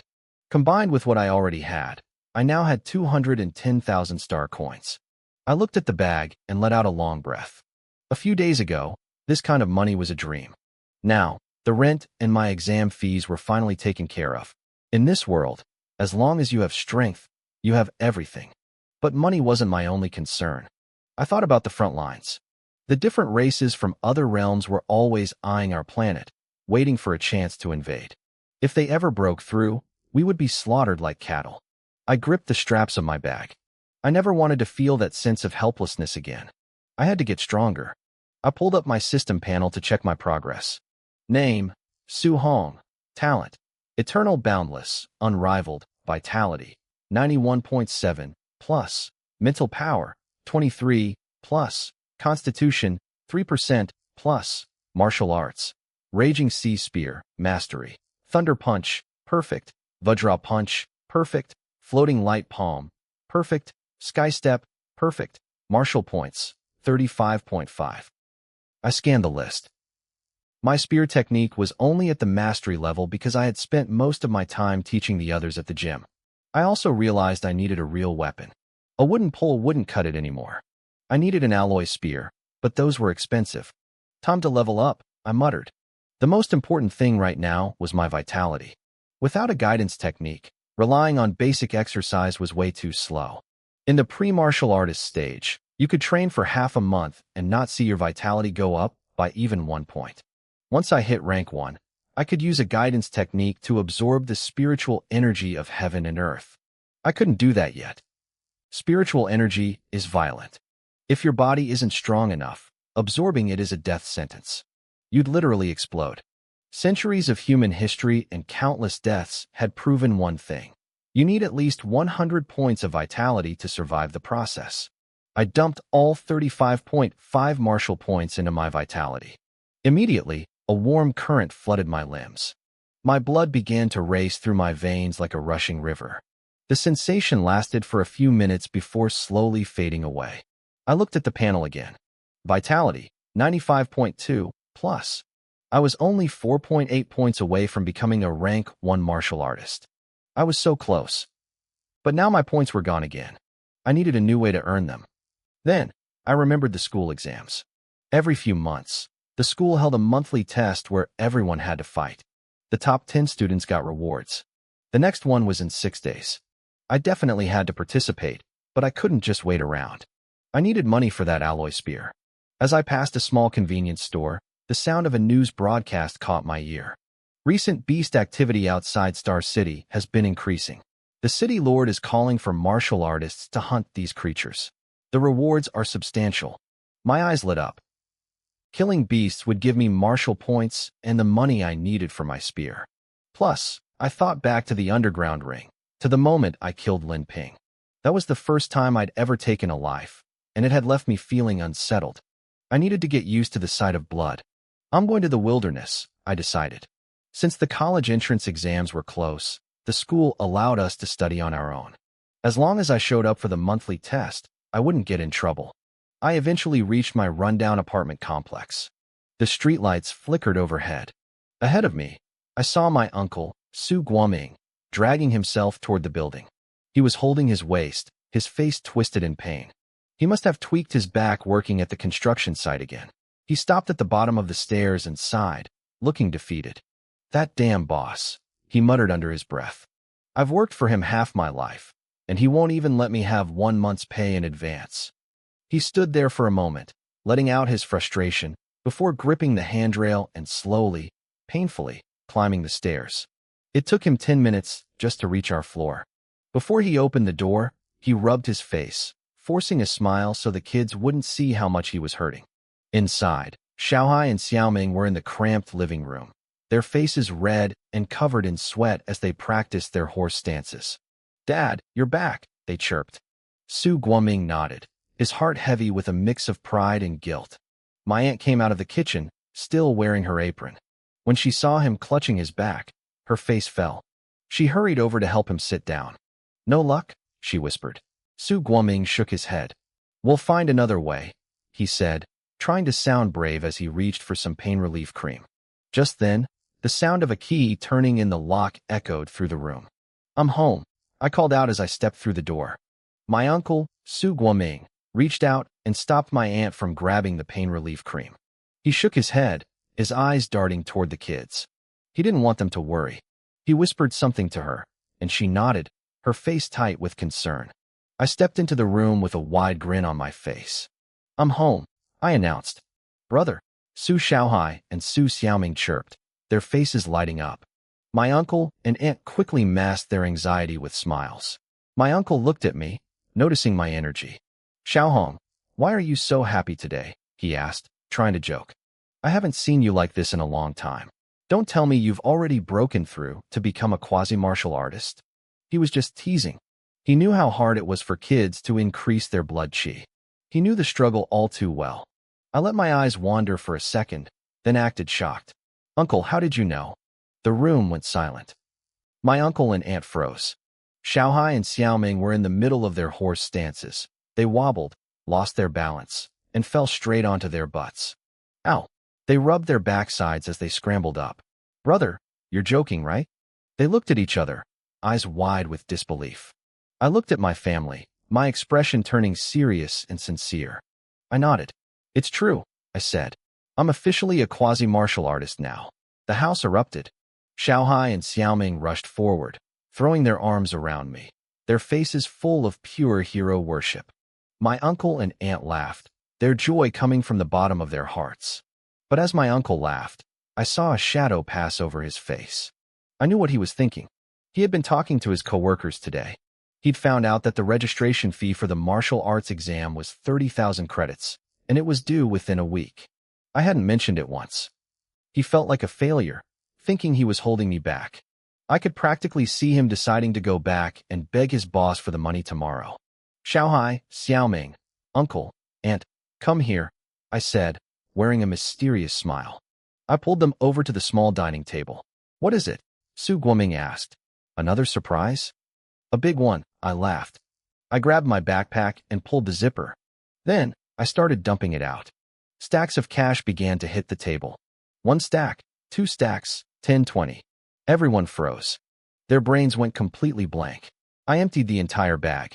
210,000 Blue Star credits piled up, nearly burying the small table under a mountain of paper.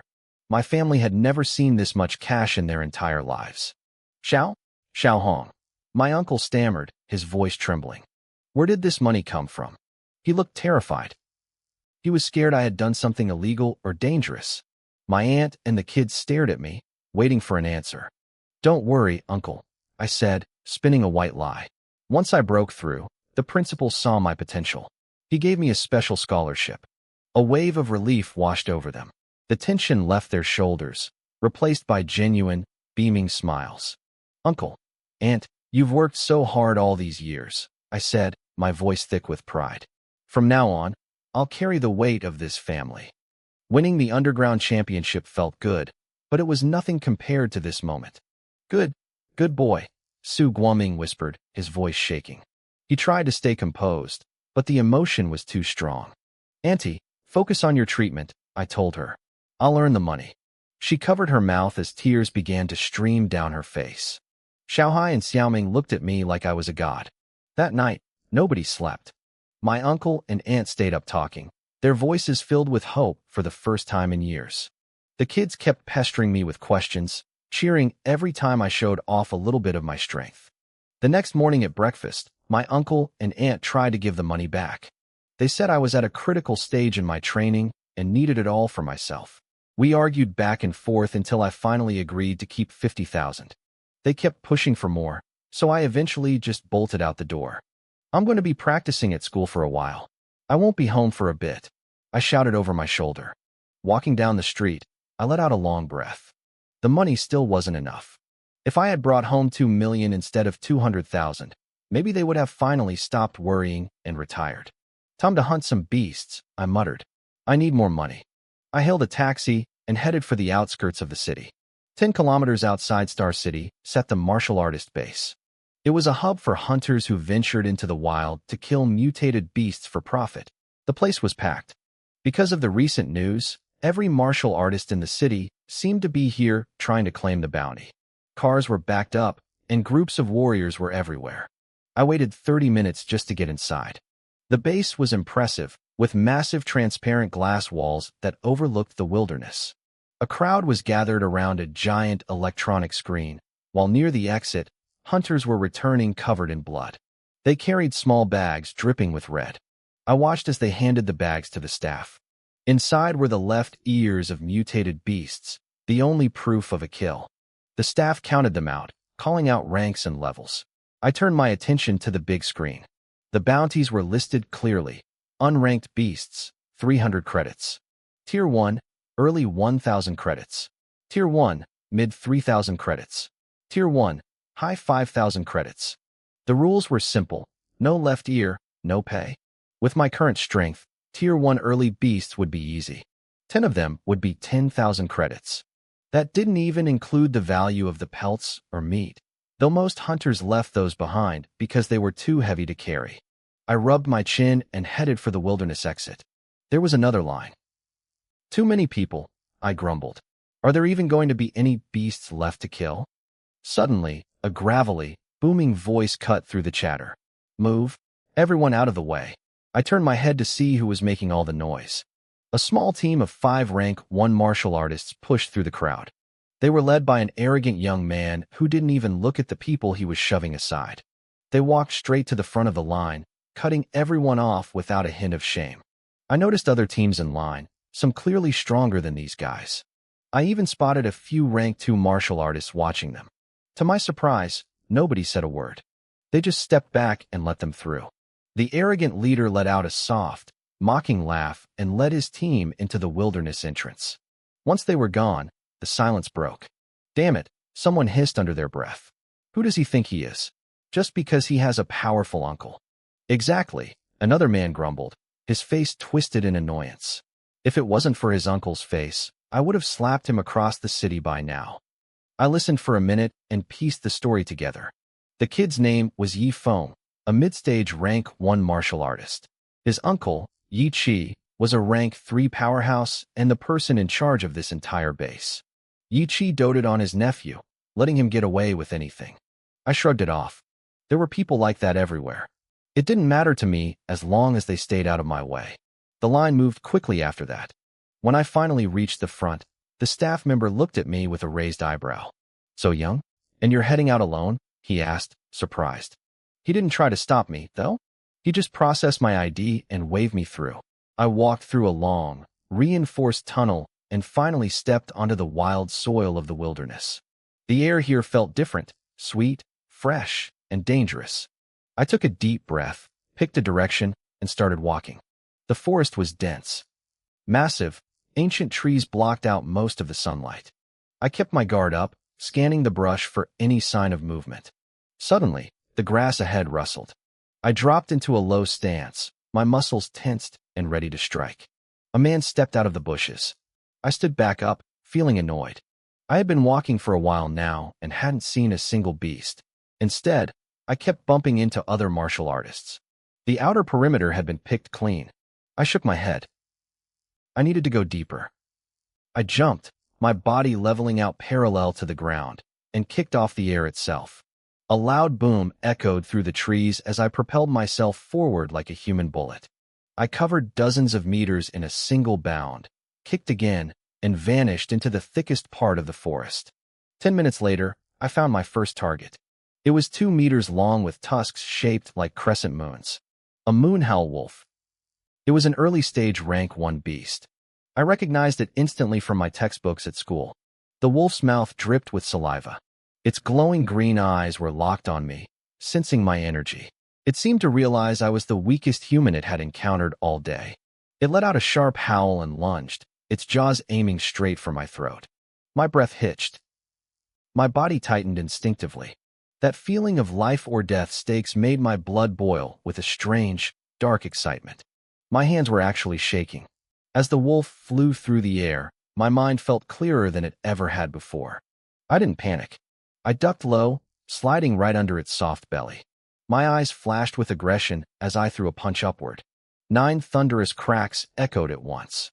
My fist tore straight through the wolf, leaving a gaping hole in its torso. The beast crashed to the ground, twitching for a few seconds before going still. I exhaled, feeling the rush of victory. Then, the smell hit me. God, that's disgusting. I gagged, covering my nose. The wolf's breath was foul beyond belief. I held my breath, reached down, and ripped the left ear off the carcass. I tossed it into my backpack and kept moving. As I walked, I replayed the fight in my head. That duck, I hadn't even thought about it. It was like my body moved on its own. My reaction time was leagues beyond what it used to be. It seemed my peerless talent didn't just help me learn techniques. It gave me perfect combat instincts. In the underground ring, I was so much stronger than my opponents that I never noticed, but against a beast, the difference was obvious. I needed to test this again. I pushed deeper into the woods. Before long, a massive black shape emerged from the shadows. It was a furious black bear, a mid-stage rank 1 beast. "Come on then," I said, beckoning with my finger. The bear lived up to its name. It roared, the sound shaking the very ground beneath my feet, and charged like a runaway mountain. It swung a massive paw at my head. I stepped back, dodging it easily. It attacked again and again, but it couldn't even touch the hem of my shirt. After 10 minutes of dancing around it, the bear was panting, exhausted. I stood a few feet away, my breathing steady, not a single hair out of place. My instincts really were maxed out. A mid-stage beast couldn't even graze me. "Game over," I muttered. The bear roared one last time, raising its paw to strike. Before it could bring it down, I moved. A dull thud echoed as my fist met its leg. The bear let out a pained shriek, looking down to find its front paw completely shattered. Before it could process the pain, my second punch caught it square in the face. Its head exploded. I jumped back to avoid the mess as the massive carcass slumped to the dirt. I stepped forward, took the ear, and turned to leave. Wish. The sound of something cutting the air hissed behind my head. I ducked to the side by pure instinct. A long spear slammed into the ground exactly where I had been standing a second ago. "Oh." Quick reflexes, a voice said. I looked up. A thin, wiry man was pulling his spear out of the dirt. He had a nasty grin on his face as he pointed the weapon at my chest. "Kid, hand over all the ears you've collected," he sneered. "Do it, and I might let you live." I stared at him, my expression blank. "Instead of hunting beasts, you're hunting me?" "Don't be stupid," he chuckled. "Hunting beasts is hard work. Robbing kids like you is much faster. Now, do you want your life, or do you want the ears? I'll give you 3 seconds." I looked at the spear pointed at my throat. A small smile played on my lips. "Is that an alloy spear?" I asked. The man blinked, confused. "Yeah. So what?" "What grade?" "D grade." "Wait, why the hell am I answering you?" He realized I was stalling, and his face turned red with rage. "You had your chance." Dot. He lunged, thrusting the spear with lethal intent. I didn't even flinch. "Only D grade." I sighed. "Well, I guess it'll have to do for now." The spear tip was inches from my throat when the world blurred. The man felt his hand go numb, and the spear slipped from his grip. Before he could even scream, my foot slammed into his chest. His body flew backward like a rag doll. He slammed into an ancient tree and slid to the dirt, coughing up a thick mouthful of blood. He looked dazed, staring at me with a blank expression, clearly having no idea how I'd moved so fast. I ignored him and looked at the weapon in my hand. So this was an alloy spear. The weight, the balance, the sheer hardness. It was worlds apart from the standard issue spears we used at school. "Not bad," I muttered, giving the spear a few experimental swings. The thin man swallowed hard. He wasn't a fool. He finally realized he had kicked a steel plate. "Listen, kid, my mistake. My skills aren't up to par. That spear, it's yours. Consider it a gift." I looked at him and smiled. "Is that so? You're actually a pretty good guy, aren't you?" Yeah. He forced a strained grin, clutching his chest as he stood up. "I'll just be going then." He turned and started walking away. I could practically feel the malice radiating off his back. I knew exactly what he was thinking. He thought I was just some naive kid. He'd go back, grab his friends, and come back to kill me for stealing his gear. Suddenly, a sound like a crashing tidal wave erupted from behind him. He froze and started to turn his head, but he never got the chance to see what happened. I swung the spear in a massive arc. The shaft slammed into his chest with a sickening crunch, collapsing his ribcage instantly. He flew through the air and tumbled across the grass. He struggled to lift his head, staring at me as I walked toward him, spear in hand. You said you'd let me go." He wheezed, his eyes full of disbelief. I flashed him a bright, cheerful smile. "Oh, I lied." His eyes widened with pure hatred. He tried to speak, but I didn't give him the chance.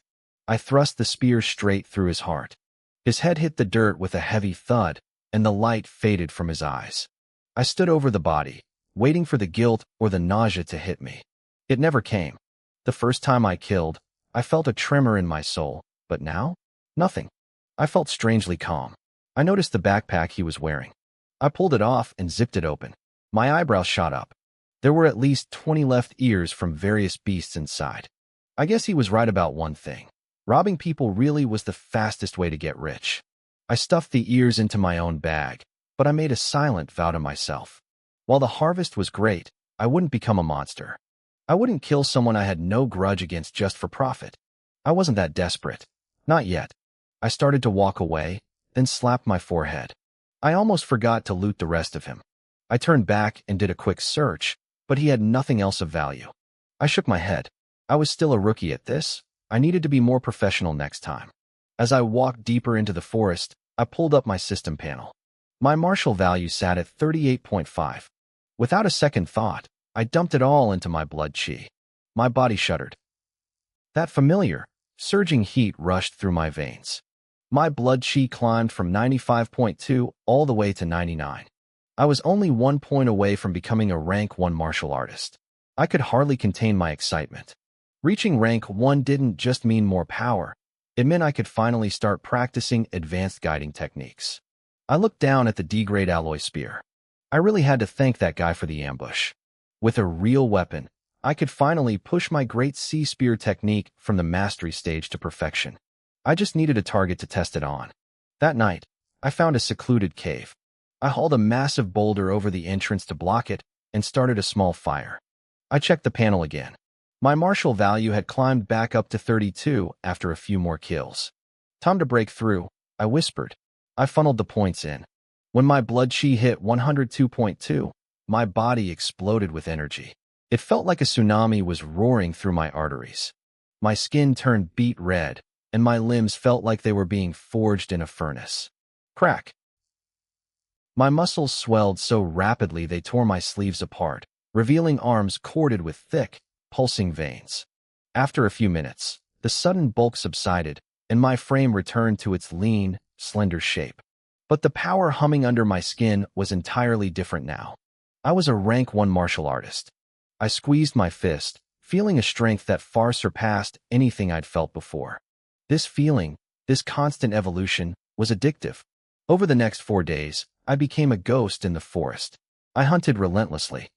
My great sea spear technique reached perfection. Now, every time I thrust the spear, the air itself roared like a crashing wave. It was devastating. I could shatter the spine of a mid-tier rank 1 beast in just a few strikes. By the end of the 4th day, I didn't look like a student anymore. My eyes were cold, my movements sharp and predator-like. I had the aura of a veteran hunter. Right now, I was staring down a monster. A black jade python, over 10 meters long, flicked its tongue at me. This was a peak-tier rank 1 beast, the top of the food chain in this area. The python struck first. Its tail whipped toward me like a black lightning bolt, shattering a boulder in its path. I didn't try to block it. Only an idiot would take that head-on. I used my step void movement and leaped high into the air. The air roared as I lunged. My spear found its mark, plunging deep into the python's left eye. Blood sprayed everywhere. The beast thrashed in agony, its tail coming around in a blind, furious counterattack. I smirked, yanked my spear out, and used the momentum to pivot. The python's own tail slammed into its own head with a sickening thud, dazing it. I didn't give it a second to recover. I closed the distance and drove my spear through its other eye. I backed off immediately, standing at a safe distance as the now-blind monster attacked the empty air. I played it patient. Every time it slowed down, I stepped in and gave it another wound. 10 minutes later, the massive snake couldn't even lift its tail. I stepped forward and ended it. My heart was hammering against my ribs. It looked like an easy win, but I knew one mistake would have left me crushed. My peerless talent was paying off. My combat instincts were becoming terrifyingly sharp. I looked at the mountain of scales and felt a bit annoyed. Pythons don't have ears. How was I supposed to prove the kill? Then, I noticed a single scale on its forehead that glowed brighter than the rest. I dug it out and tried to scratch it with my alloy spear. It didn't even leave a mark. This was valuable. It could be forged into high-end armor. I tucked the special scale away and took one normal scale as proof of the kill. I picked up my backpack, which was now bulging with beast ears, and turned toward the exit of the forest. I had lost track of how many things I'd killed over the last 4 days, but I knew one thing for sure. The school competition was going to be a very different experience now. I didn't even know how many beasts I had killed anymore. It had to be dozens. My backpack was so stuffed with trophies that I couldn't fit another thing inside. It was time to head back and cash in. As I trekked toward the edge of the forest, I ran into several groups of warriors. Their eyes lit up with greed when they saw my bulging pack, but then they looked at me. I was covered in dried blood and filth, my eyes cold and sharp. They weighed their chances and decided I wasn't worth the risk.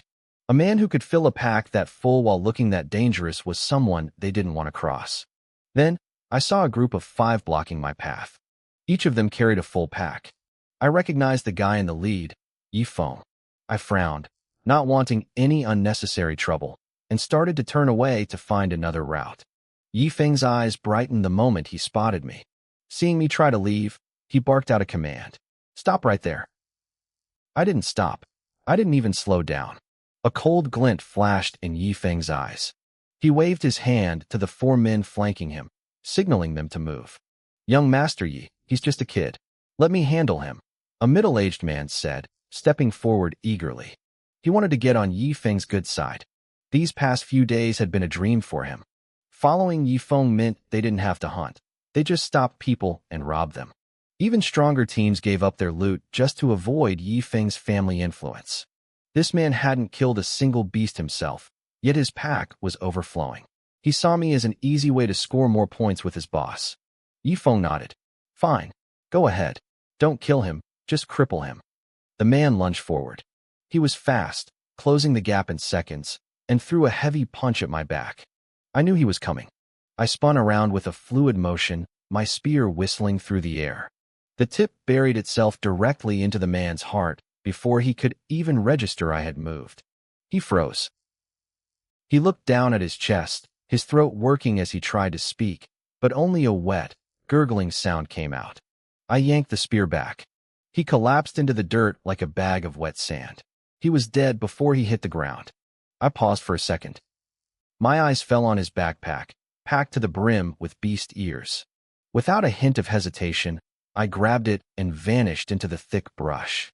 It happened so fast that Yifeng and his remaining 3 men stood there frozen. In the blink of an eye, their comrade, a mid-stage rank 1 warrior, had been deleted. He's dead," one of them stammered, his eyes wide with shock.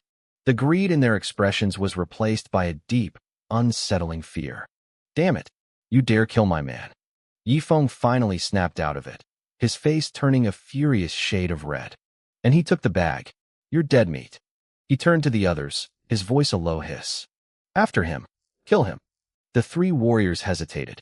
Their strength was about the same as the man I just killed. If I could one-shot him, I could one-shot them. Plus, I looked like a student from Star City High. Killing a genius from that school was a death sentence if word got out. "Young Master Yi," one warrior whispered. "That kid is probably a top student. If we kill him." Yifeng glared at him, silencing him instantly. "So what? We're in the wild. Once he's dead, we throw him to the beasts. No one will ever find him." The 3 men looked at each other and nodded. They took off into the woods, but after a few minutes, they realized they couldn't keep up. I was too fast. Yifeng screamed into the trees, his voice shaking with rage. "Kid, I've memorized your face. Drop the bags now, or I'll kill your entire family." I stopped dead in my tracks. I turned my head, my eyes burning with a murderous light. He tried to rob me. I defended myself, and now he was threatening my family? He just signed his death warrant. I didn't say a word. I turned back and accelerated, disappearing completely into the shadows of the forest. Crap. We lost him, Yifeng cursed, kicking a tree. The others stayed quiet, terrified of his temper. After fuming for a while, Yifeng turned back toward the exit. "Move out. He has to go back to the base to settle his points. We'll just camp the entrance and trap him there." One of the warriors looked at the darkening sky. "Young master, it's night. The beasts get more aggressive. Maybe we should wait until morning." "No," Yifeng snapped. "If he travels through the night, he'll get away. We move now." They started trekking through the dark forest, Yifeng complaining the whole way. The other 3 were miserable, too. They were used to easy robberies, not forced night marches. They started blaming their dead comrade for being careless and letting things escalate.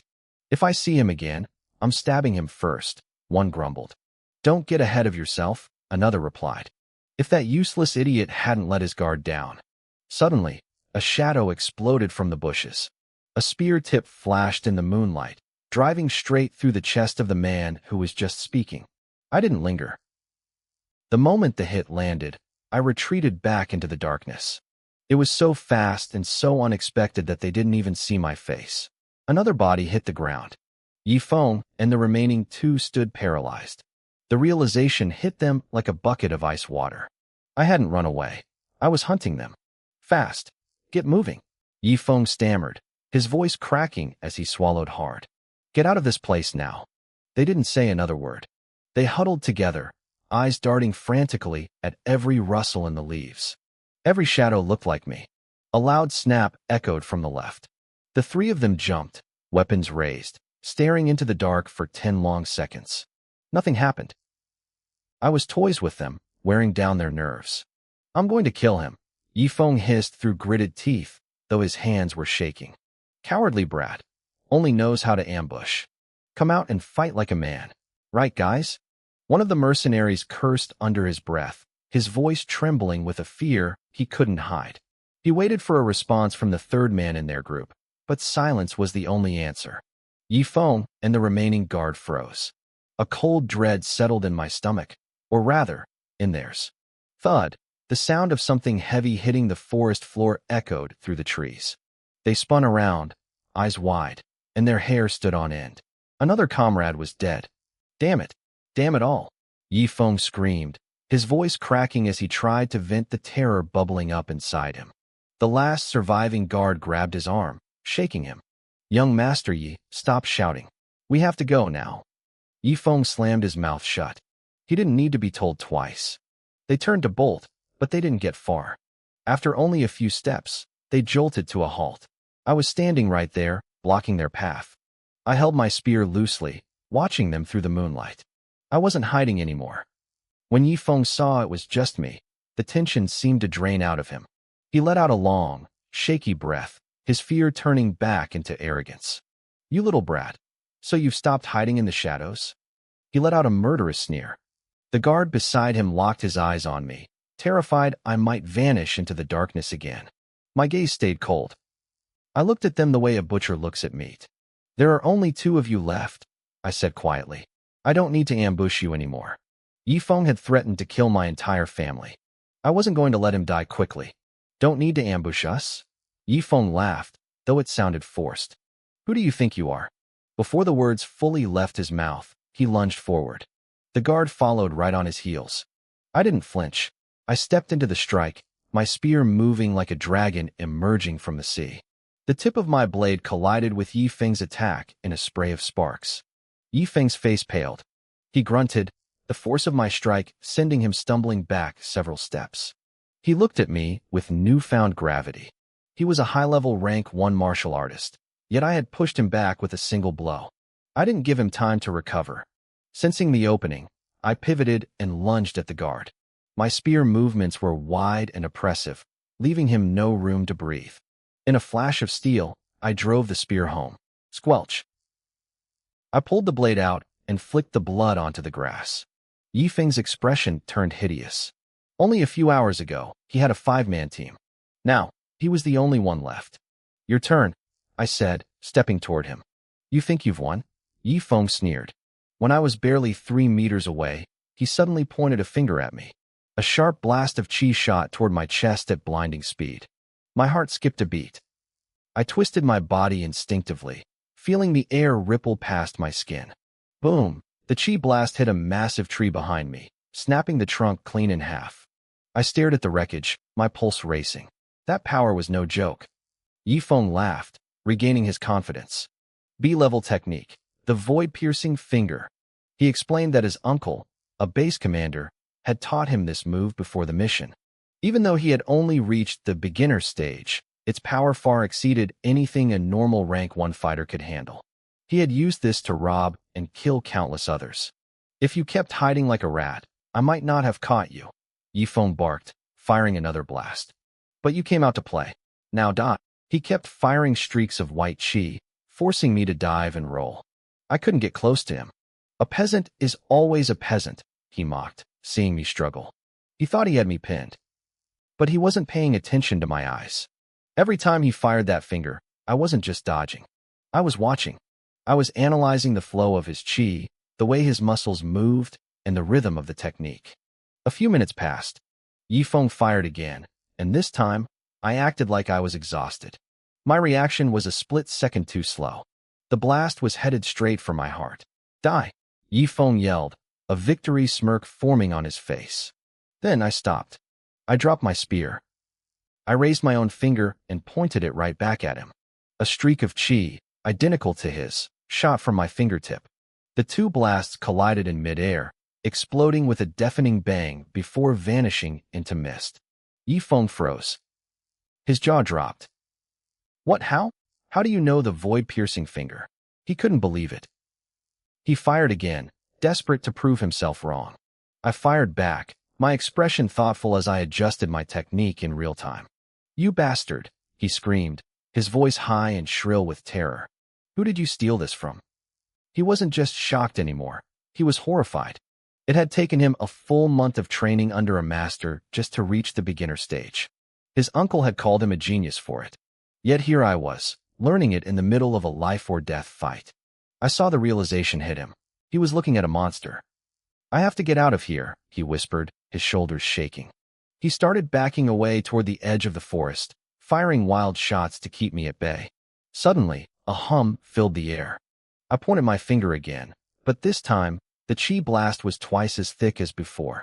It shattered his attack like glass and tore through the air. Yifeng didn't even have time to scream before the blast pierced his thigh. He lost his balance and crashed into the dirt. Proficient. Proficient stage, he gasped, staring at me like I was a ghost. He didn't care about the pain anymore. He was paralyzed by the fact that I hadn't just learned his move. I had mastered it to a level higher than his own in minutes. He saw the killing intent in my eyes and started babbling. Don't. If you kill me, my uncle will hunt you down. Wait. I'll give you the manual. It's a B-level technique. I have it right here. Just let me go. I'll never bother you again. If I kill you, I said softly, cutting him off. It's mine anyway. He tried to scream one last time. I didn't let him. I fired 3 consecutive blasts, piercing his forehead and his heart. He slumped over, dead before he hit the ground. I stood over him, exhaling slowly. If I hadn't pushed my limits and learned that move on the fly, this would have been a lot harder. I knelt down and began searching the body. My hands didn't shake anymore. I had become very efficient at this. Within seconds, I pulled a small book from his robes. The void-piercing finger. A genuine B-level technique. A small smile tugged at my lips. My talent was truly something else. Yifeng was only at the beginner stage of the void-piercing finger, but I had already pushed it to the proficient stage through sheer deduction. It was a terrifying speed. If I had more time, I could have mastered it on my own, but nothing beat the efficiency of watching a live demonstration while practicing.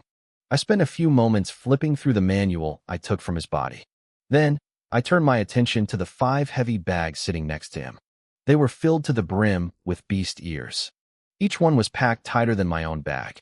By the time the sky began to turn a pale gray, I was trekking toward the edge of the forest. I had 6 massive bags slung over my shoulders. Suddenly, a shadow burst from the brush, a raging black bear, its claws bared and roaring for blood. I didn't flinch. I simply raised a finger. Void-piercing finger. A blast of white chi, thick as a grown man's arm, shot out instantly. It punched a clean hole straight through the bear's heart. It didn't even have time to whimper before it hit the dirt. Mastery. I had reached the perfect stage. I felt a surge of excitement. This was the power of a B-level technique. I finally had a reliable mid-range attack. It was fast, powerful, and almost impossible to dodge if I caught an enemy off guard. As the silhouette of the martial artist base appeared in the distance, I stopped. I looked at the manual in my hand and thought about Yifeng. His uncle was a rank 3 martial artist and the head of this very base. If anyone found this book on me, I was a dead man. I didn't hesitate. I pulled out a lighter and watched the manual turn to ash. I had already mastered it to the perfect stage. The paper was useless to me now. Safety came first. I adjusted the 6 heavy bags and walked toward the base. Even though it was early, the plaza was buzzing. Hunters were returning from the wilderness, lining up at the settlement point to trade their spoils for cash. I saw a group called the Thunder Squad handing over 4 bags. They were well known around here, and a crowd had gathered to watch them. 67 rank 1 low-tier beasts, the staff member announced. Plus the mid-tier ones. Total value, 230,000. The crowd erupted in whispers of envy. Thunder Squad is insane, someone muttered. 4 bags in just a few days? That's more than I make in 3 months. Even the staff member smiled. You guys have brought in the most kills I've seen this week. The squad members looked smug, soaking in the praise. But then, a loud gasp echoed from the entrance of the plaza. Everyone turned to look. I walked in, my clothes soaked in dried beast blood, looking like I'd crawled out of a meat grinder. But it wasn't my appearance that stopped them. It was the 6 bulging bags hanging off me. Blood was still dripping from the bottom of the sacks. Is he alone? Someone whispered. He looks like a high schooler. What school produces a monster like that? The Thunder Squad smiles vanished. Someone tried to downplay it, suggesting the bags were probably full of junk-tier beasts. But even then, killing enough to fill 6 bags alone was a feat.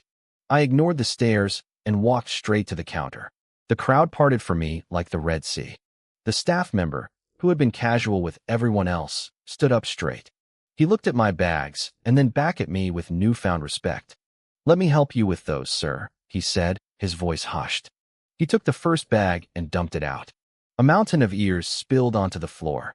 The crowd surged forward to see. Raging black bears. Swift wolves, a hunter yelled. Wait, these are all rank 1. I don't see a single low-level beast in the pile.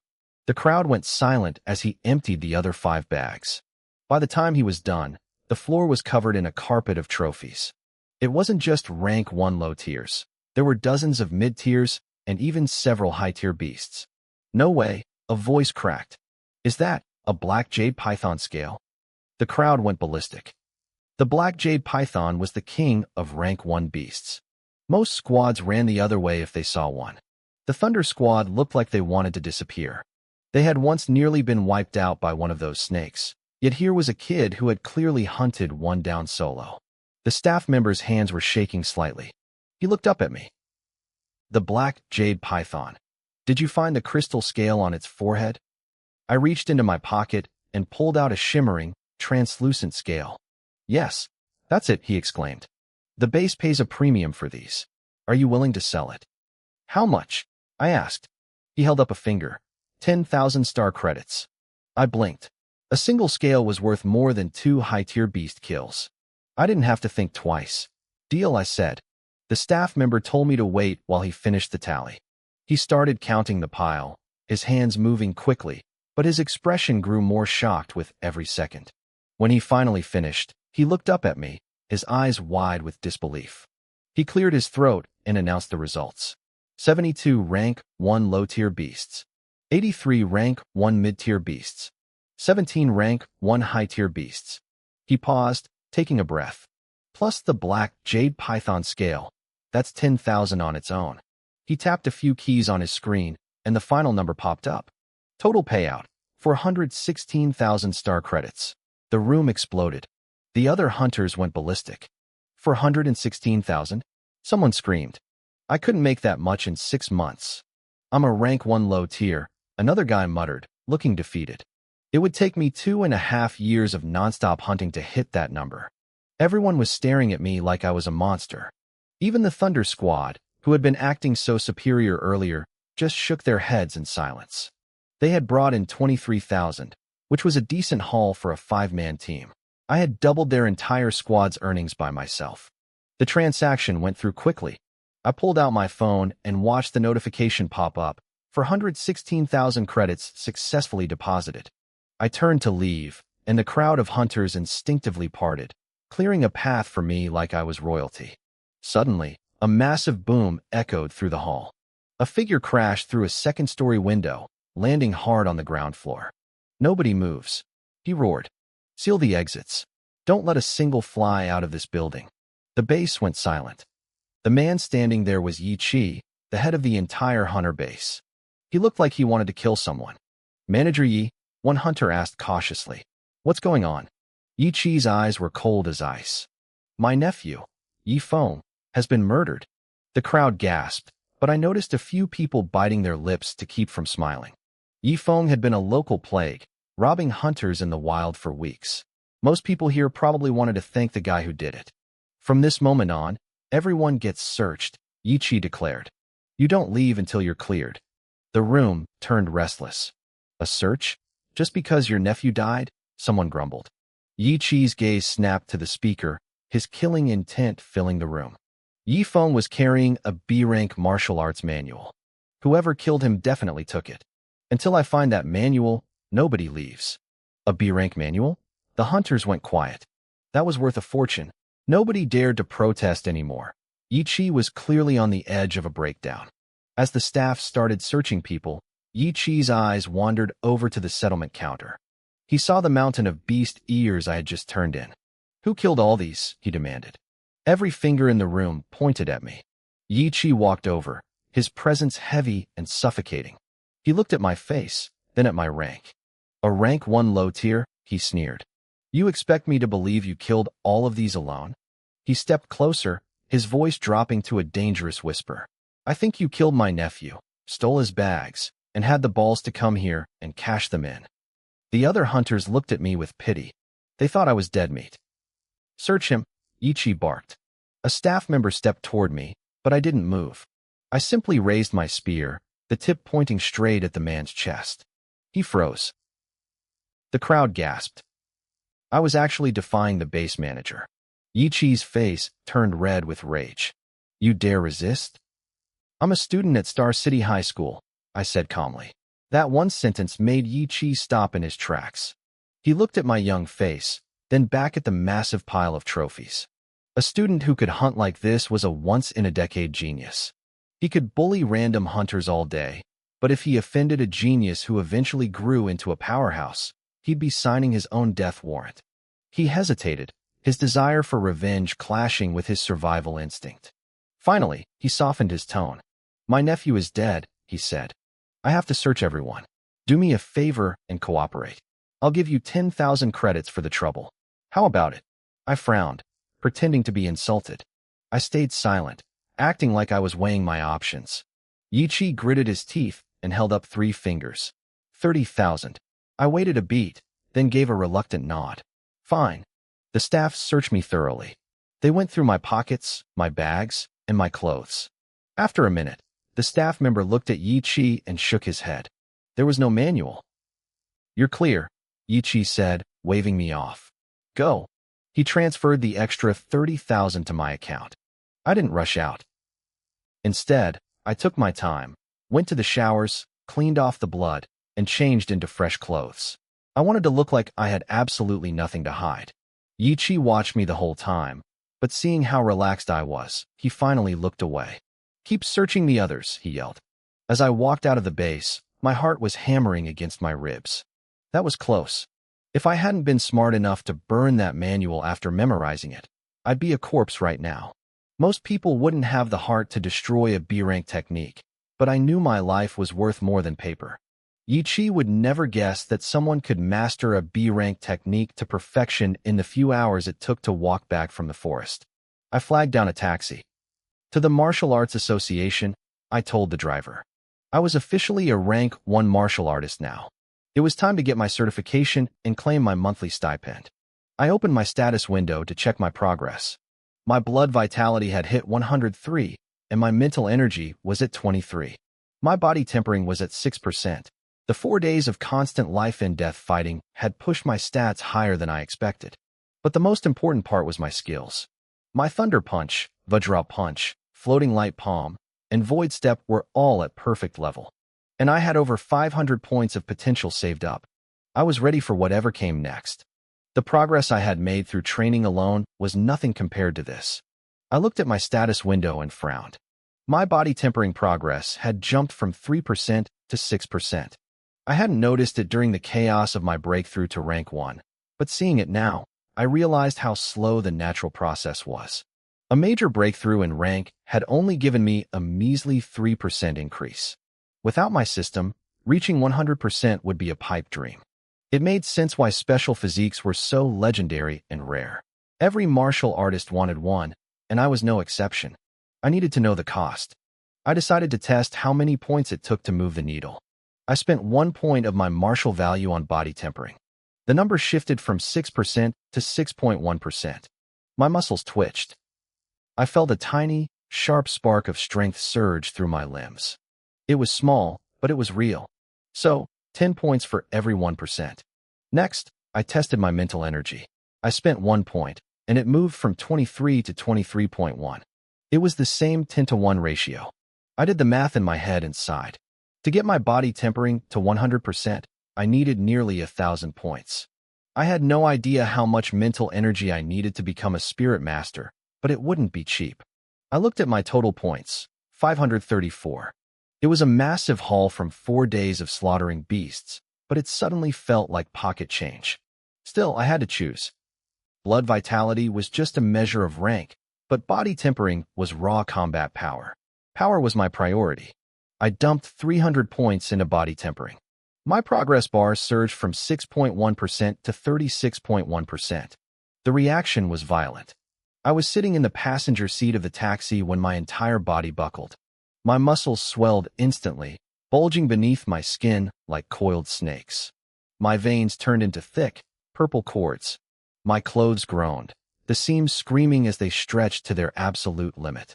I went from a lean student to a mountain of muscle in seconds. The driver glanced over and nearly steered us into a pole. His face went white. His hands shook on the wheel. "Big brother," he stammered, his voice cracking with terror. "Whatever I did, I'm sorry. I'll change the route. I'll do anything." I couldn't even speak. I was focused on the raw, explosive energy flooding my system. I felt like I could punch a hole through the earth. After a long minute, the pressure receded. My muscles settled back into their normal shape, though I felt much denser than before. I looked down at my shirt. It was stretched out and ruined. I definitely needed to invest in high elasticity gear, or I'd end up naked every time I powered up. "I'm fine," I said, giving the driver a strained smile. "If you're okay, then I'm okay," he gasped, wiping sweat from his forehead. I wasn't finished. I put 200 points into blood vitality, watching it climb from 103 to 123. Because my body was now tempered to 36%, the sudden jump in blood energy didn't even make me dizzy. Finally, I threw the remaining 34 points into mental energy, bringing it to 26.5. My mind cleared instantly. The lingering fatigue from the forest vanished, replaced by a sharp, cold focus. The taxi pulled up to the Martial Arts Association building in the city center.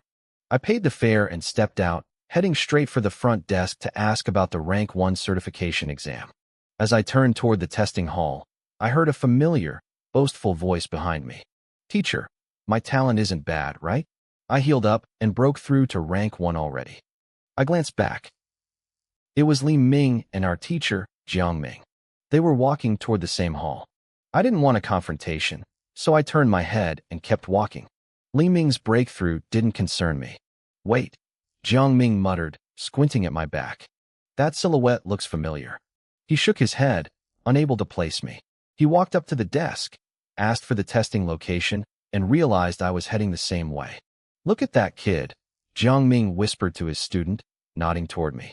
"He looks like a high schooler, and he's already a Rank 1 martial artist. Don't get arrogant just because you broke through. There's always someone better." Li Ming scoffed, crossing his arms. "I only started training late. Teacher, if I had started at his age, I'd be twice as strong." He looked at my back with a confident, predatory grin. "Besides, real martial arts is about combat, not just rank. With my mastery level Thunder Punch, I could take down a student like that with a single hit." Jiang Ming sighed and said nothing. He knew his student was talented, but he also knew that pride usually came before a fall. I just kept walking, letting their voices fade behind me. I had a rank to claim. Ever since his defeat in the underground fights, Li Ming had been acting a bit more humble. But the second he broke through to Rank 1, his old, arrogant self came roaring back. My teacher, Jiang Ming, had hoped to use me as a lesson for him, to show him there was always someone better. But Li Ming's arrogance wasn't entirely baseless. A rank 1 martial artist with a mastery-level thunder punch was a force to be reckoned with. If Jiang Ming kept pushing the issue, Li Ming looked ready to pick a fight with me right then and there. Enough talk, Jiang Ming muttered. Go do your evaluation. I ignored them and walked into the testing hall. A staff member greeted me and told me to wait a moment. While I stood there, I glanced at the other candidates. They were all middle-aged men. They looked at me with a mix of surprise and envy. To them, seeing someone my age at a rank 1 exam meant I was a natural-born genius. Most of them had failed this test multiple times already. Li Ming and Jiang Ming walked in shortly after. When Li Ming saw me looking, he let out a cold snort. He was clearly waiting to see me fail so he could feel superior. The staff member stepped forward to announce the rules. The exam consists of a blood chi test and a combat power test. Rank 1 requires 100 points of blood chi. For combat power, you'll take 3 swings. Your average must exceed 1,000. Let's begin. The middle-aged men went first. The first guy stepped up. Blood chi, 102. His 3 hits were 992, 994, and 1003. He failed. The tension in the room spiked. I leaned against the wall and closed my eyes, resting. Li Ming watched the others with pure disdain. To him, this was just a formality. He was guaranteed to pass. Jiang Ming was thinking the same thing, though he was curious about me. He wondered if I was actually confident or just a kid who had barely broken through and wanted to test his luck. Deep down, Jiang Ming actually hoped I would outperform Li Ming just to knock the kid down a peg. But he looked at his student and doubted anyone here could challenge him. Out of the dozen middle-aged men, only 3 passed. The others looked disappointed but resigned, already planning for their next attempt. They didn't leave, though. They gathered in the corner to gossip about us. That young man with the teacher looks prepared, one whispered, nodding toward Li Ming. But that kid who came alone? He's probably just here to see where he stands. Still, at his age, even failing makes him a prodigy. I stayed silent, but Li Ming's face darkened. He hated that they were calling me a genius in the same breath as him. He stepped up to the machine, eager to silence them. First was the blood chi test. The screen flashed, 105 points. Pass. Then, he moved to the combat power monitor. He took a deep breath and threw a punch. The air cracked with the sound of 3 thunderclaps. The numbers on the screen blurred upward and stopped. 1763. Holy crap, one of the older men shouted. 105 blood chi, but a power of 1763? That's almost at the level of a mid-stage rank 1. His technique must be at least sea level, another added, eyes wide. He's a monster. Li Ming smirked, basking in the shock. He threw 2 more punches, 1721 and 1690. The staff member blinked, stunned, before clearing his throat. Li Ming, pass. Li Ming walked back toward me, looking refreshed. Your turn, he said with a smug grin. The older men watched us, sensing the friction.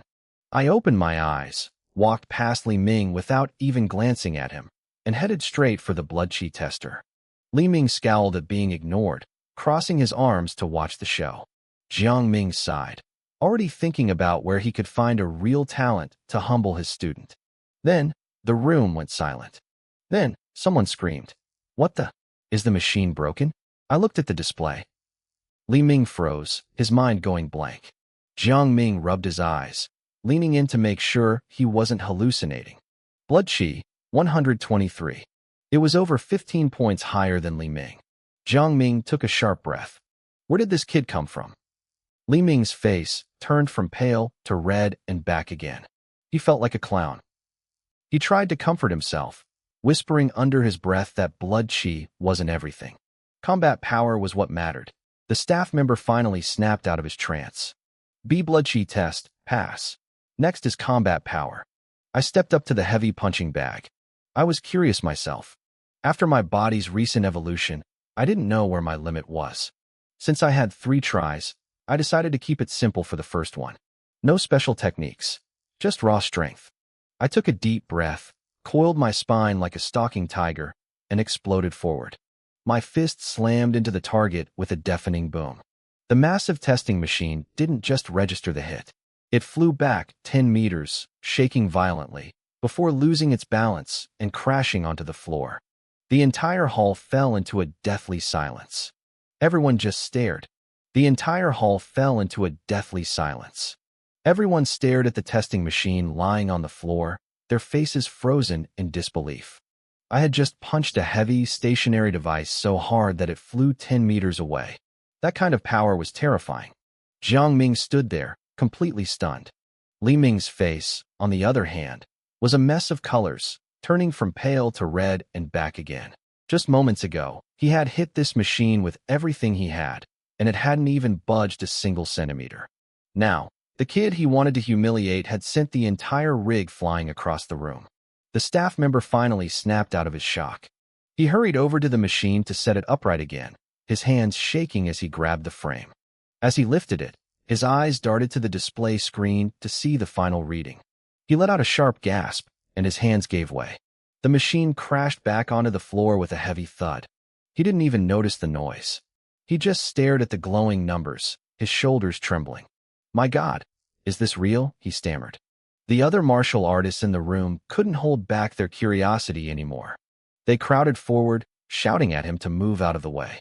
The staff members scrambled aside, and a group of veteran fighters, along with Jiang Ming and Li Ming, rushed to see the result. Combat power, 1862.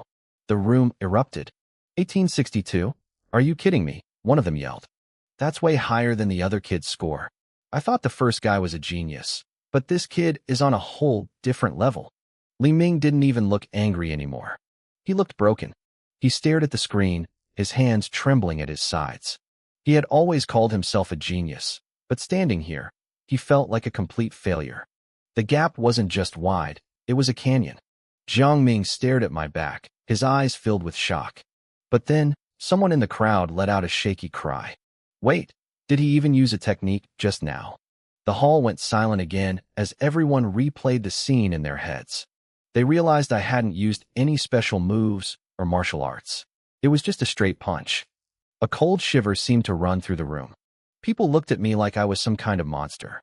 I had produced a score of 1862 using nothing but raw, physical strength. Jiang Ming felt a chill crawl up his spine, leaving him stiff and frozen. Li Ming looked even worse.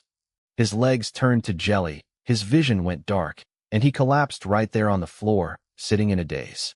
First test complete, the staff member said, his voice now incredibly respectful, almost hushed. Please begin your second attempt. The crowd looked up, their eyes wide with anticipation. If I could do that with just my bare hands, what would happen if I actually used a technique? How high could that number possibly go? I took a deep breath, feeling satisfied with my progress. The evolution of my body was paying off more than I expected. Most martial artists couldn't control how strong their physical. If I kept this up, I wouldn't even need techniques to win fights in the future. My body alone would be enough to crush anyone. I looked at the target and adjusted my breathing. This time, I didn't hold back. I focused all my energy into a single point. Void-piercing finger. A terrifying surge of energy exploded from my hand. The air hummed with a sharp, piercing sound. The target groaned under the pressure for a split second before it literally shattered. Pieces of the padding flew everywhere. The crowd gasped as the numbers on the display began to climb at a dizzying speed. It blew past 2,000 in a heartbeat. It didn't stop until it hit a final, staggering number. Combat power, 3004. The silence this time was heavy. A rank 1 high-tier martial artist usually had a combat power of around 3,000. I was only at the beginning of rank 1, yet my power was already equal to someone at the peak of the rank. Jiang Ming lost his cool completely. 3004, he shouted, his voice cracking. How is this possible? What kind of talent is this? He swallowed hard, his mind racing. He had heard of geniuses in big cities like Shanghai who were born with special constitutions, monsters who could end a fight with a single blow. Looking at the wreckage of the machine, he was convinced I was one of them. He glanced over at his student, Li Ming. He had wanted to find someone to humble the boy and check his arrogance, but he hadn't meant to bring in a nightmare. This wasn't a lesson anymore. This was the kind of thing that could break a person's spirit forever. Li Ming just sat there on the ground, his face completely numb, staring at nothing. Li Ming stared at the combat power tester, his eyes vacant. He looked like a man who had just lost his soul. My score of 3004 flashed on the screen, mockingly bright. Jiang Ming's eyes twitched. He stepped forward and slapped Li Ming across the face to snap him out of it. Li Ming, listen to me, Jiang Ming said firmly. This kid is a freak. He has a special constitution. It's normal that you can't compare to him. Keep your head on straight. The Star City High monthly exams are coming up. You should be competing with other martial artists, not setting your sights on a monster like this. Meanwhile, the staff member looked at the shattered target, his mouth hanging open. He looked at the wreckage, then at me. You broke it, he stammered. I felt a wave of embarrassment hit me. Do I have to pay for that? I asked. I had been so focused on testing my limits that I forgot the machine might not be able to handle it. Of course not, the man blurted out. Does it need to be fixed? Should I wait? I gestured to the broken padding. No need for a third test, he said, shaking his head frantically. Why would he fix it just to let me blow it up again? That would be a waste of parts. You've passed the assessment. You're done. While I was finishing up, the president of the Star City Martial Arts Association, Wu Linxian, was sitting in her office. She was scrolling through messages on her phone, her brow furrowed with worry. People thought being a branch president was all glory, but she knew the truth. If Star City didn't produce some impressive results this year, her career was over. The college entrance exams were approaching. Presidents from other cities were constantly bragging in their group chats about the geniuses they had discovered. Star City was ranked near the bottom of the Jiangnan province. We had decent students, but compared to cities like Yangcheng, we were falling behind. My time in this chair is up, Wu Linxian sighed, leaning back. A knock sounded at the door. Come in, she called out lazily. An assistant burst in, gasping for air, looking like he'd run a marathon. Wu Linxian frowned. What's the rush? Sit down. Have some water. She poured him a glass and took a sip of her own. The assistant didn't touch the water. President, at the assessment, a monster just appeared. Wu Linxian spat her water out. She didn't even bother to wipe her chin before she lunged to her feet. A monster?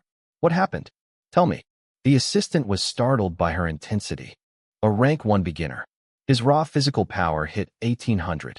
Then he used a technique, and his combat power reached 3004. To hell with them trying to kick me out of this job, Wu Linxian muttered. Then she started laughing like a maniac. In a flash of movement, she bolted. There was a loud boom as she smashed right through the office wall, leaving a human-shaped hole behind. She didn't even bother using the door. Down on the first floor, a staff member was leading me and a few other successful middle-aged candidates toward the second floor to register our identities. Li Ming was still sitting on the ground back in the testing room, looking hollow. The staff member was all smiles for me, completely ignoring the older guys. They didn't seem to mind. In their eyes, a genius like me deserved the special treatment. Before we reached the stairs, a blur of motion descended from above. The air whistled as a figure landed in front of us. It was a tall, curvy woman who looked to be in her 30s. President, you came down yourself? The staff member gasped. She had sent word, but she expected the president to wait in her office, not come charging down like a hurricane. Wu Linxian's eyes scanned the group and locked onto me instantly. She smiled warmly. Hello, I am Wu Linxian, the president of the Star City Martial Arts Association. I'm Su Hong, I replied, a bit surprised by her directness. Su Hong. She repeated my name, then personally led me toward the registration desk. The middle-aged candidates watched us go, shaking their heads in envy. That's what it means to be a genius. Even the president greets you personally. As we walked, Wu Linxian looked at me. Based on your age, you must still be in high school. Yes, I said. I'm a student at Star City First High. Wu Linxian froze. Her teeth clenched. First High? She muttered something under her breath about Li Qingshan, the principal. That old fox had told her he only had 2 ordinary rank 1 students this year. He had been hiding a monster like me from her. She made a mental note to give him a piece of her mind later. With the president herself overseeing it, my registration took less than a minute. As a rank 1 martial artist, you'll receive a monthly stipend of 10,000 Blue Star coins, she explained. You also get a free cultivation manual, a guidance technique. Follow me. I'll take you to pick one. My heart jumped. 10,000 coins might not sound like a fortune to some, but it was more than my uncle and aunt earned in a month. I could finally tell my uncle to quit his grueling job. Wu Linxian was incredibly patient, losing all her previous intensity. Guidance techniques allow you to absorb the spiritual energy of heaven and earth, she said softly. Energy has different attributes. Different techniques focus on different elements. For example, I practice the Sky Eye technique, which absorbs fire energy. It strengthens my body and gives my attacks a flame attribute for more lethality. I listened intently. This wasn't in any of my textbooks. I thought cultivation was just about absorbing generic energy. I didn't realize how complex it got. Look, she said. She opened her palm, and a ball of scorching fire appeared. The heat was so intense it turned the air black with soot. I could smell the scent of something burning. She wrapped her fist in the flames and punched the air. A fiery fist print shot forward like a missile. Just as it was about to hit the wall, she blew a soft breath, and the fire vanished instantly. My eyes widened. She was strong. With that fire attribute, her power was on a completely different level than a normal martial artist. My anticipation for these guidance techniques hit a new high. Of course, manifesting an element wasn't easy. Most rank 1 martial artists were lucky to even feel a hint of an attribute, let alone wrap their fists in it. I nodded, absorbing every word.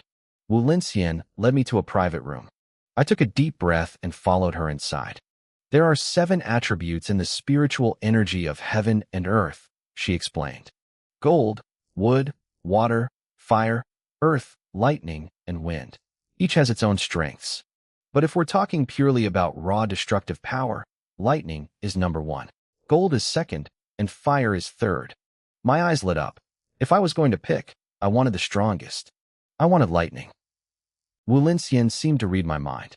She smiled knowingly. If it were possible, everyone would choose lightning. Who wouldn't want the highest attack power? I stayed silent, waiting for the but. My silence seemed to impress her. She continued, explaining that you can't just pick whatever you want. It all depends on your compatibility with the technique. I felt a rare surge of nervousness. I really wanted the lightning attribute, but compatibility wasn't something I could control. Don't worry, Wu Linxian said, her voice tinged with a hint of envy. You managed to hit a combat power of 1,863 as a low-level rank 1 without using any martial arts. That means you likely have a special physique that hasn't awakened yet. Even if your best compatibility is with a weaker element, your future achievements will still be incredible. Special physique? I asked. How strong are they? She went quiet for a moment, her expression serious. Just know this. People with special physiques are invincible within their own rank. For them, fighting someone at a higher level is as easy as breathing. Invincible in my rank. Fighting across levels? My heart pounded with excitement. If I pushed my body tempering progress to 100%, I'd likely awaken that physique. I needed to focus on my martial path as soon as possible. Wu Linxian got back to the task at hand. Back to the techniques. My highest compatibility is with the Sky Eye technique. If I forced myself to practice a lightning technique, my efficiency and combat power would be much lower. She pulled out 7 crystal balls, each a different color representing the 7 attributes. When you touch them, they'll light up. The more the light fills the crystal, the higher your compatibility. She gave me a demonstration. She placed her hand on the red fire crystal. Instantly, it glowed with a piercing red light. The glow filled about 4/5 of the sphere. My compatibility with the Sky Eye technique is about 80%, she said with a proud smile. Normal martial artists usually sit around 20 or 30%. 80% is extremely high. It made sense. You don't become a branch president of the Martial Arts Association in your 30s without being a genius. Now your turn. She looked at me, her eyes full of expectation. She clearly thought my talent would be high, maybe around 90%. In her mind, that was already the level of a top-tier genius. Even a 1% difference at that level was a world of change. I stepped forward, feeling the weight of her gaze. I reached out for the fire crystal. The moment my fingers brushed the surface, the room exploded with light. A fierce, blinding red glow filled the entire sphere instantly. It was so bright it illuminated every corner of the room. Wu Linxian's expectant look turned to pure shock. She froze. The fire crystal was full. Completely full. 100% compatibility, she screamed. She grabbed my shoulders, her eyes burning with intensity. Do you have any idea what this means? I shook my head. No idea. She was so excited her face turned red. It means when you practice the sky eye technique, you will absorb 100% of the fire energy around you. Not a single drop will be wasted.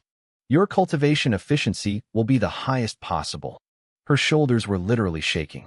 She was a genius herself, and even with 80% compatibility, she had reached rank 5 by her 30s. But she had never seen 100% compatibility in person.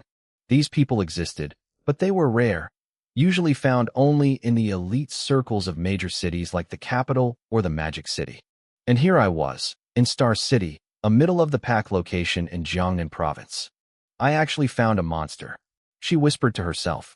She looked like she wanted to pull out her phone and brag to all the other branch presidents, but she stopped herself. If they found out, they'd try to steal me away. She took a deep breath, trying to suppress her excitement. Su-hong, don't even bother testing the others. You're practicing the sky eye technique. With your potential physique and this compatibility, you're destined to be a powerhouse. I scratched my head. To be honest, I still wanted to try the other crystals. When I told her that, she looked at me like I was insane. It's 100%, she shouted internally. Most people would be dancing in the streets, yet I was hesitating.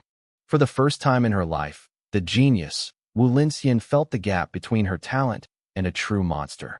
She calmed herself down. Fine, try the others. But I promise you, nothing will be higher than this. I just want to check, I said, nodding as I reached for the next one.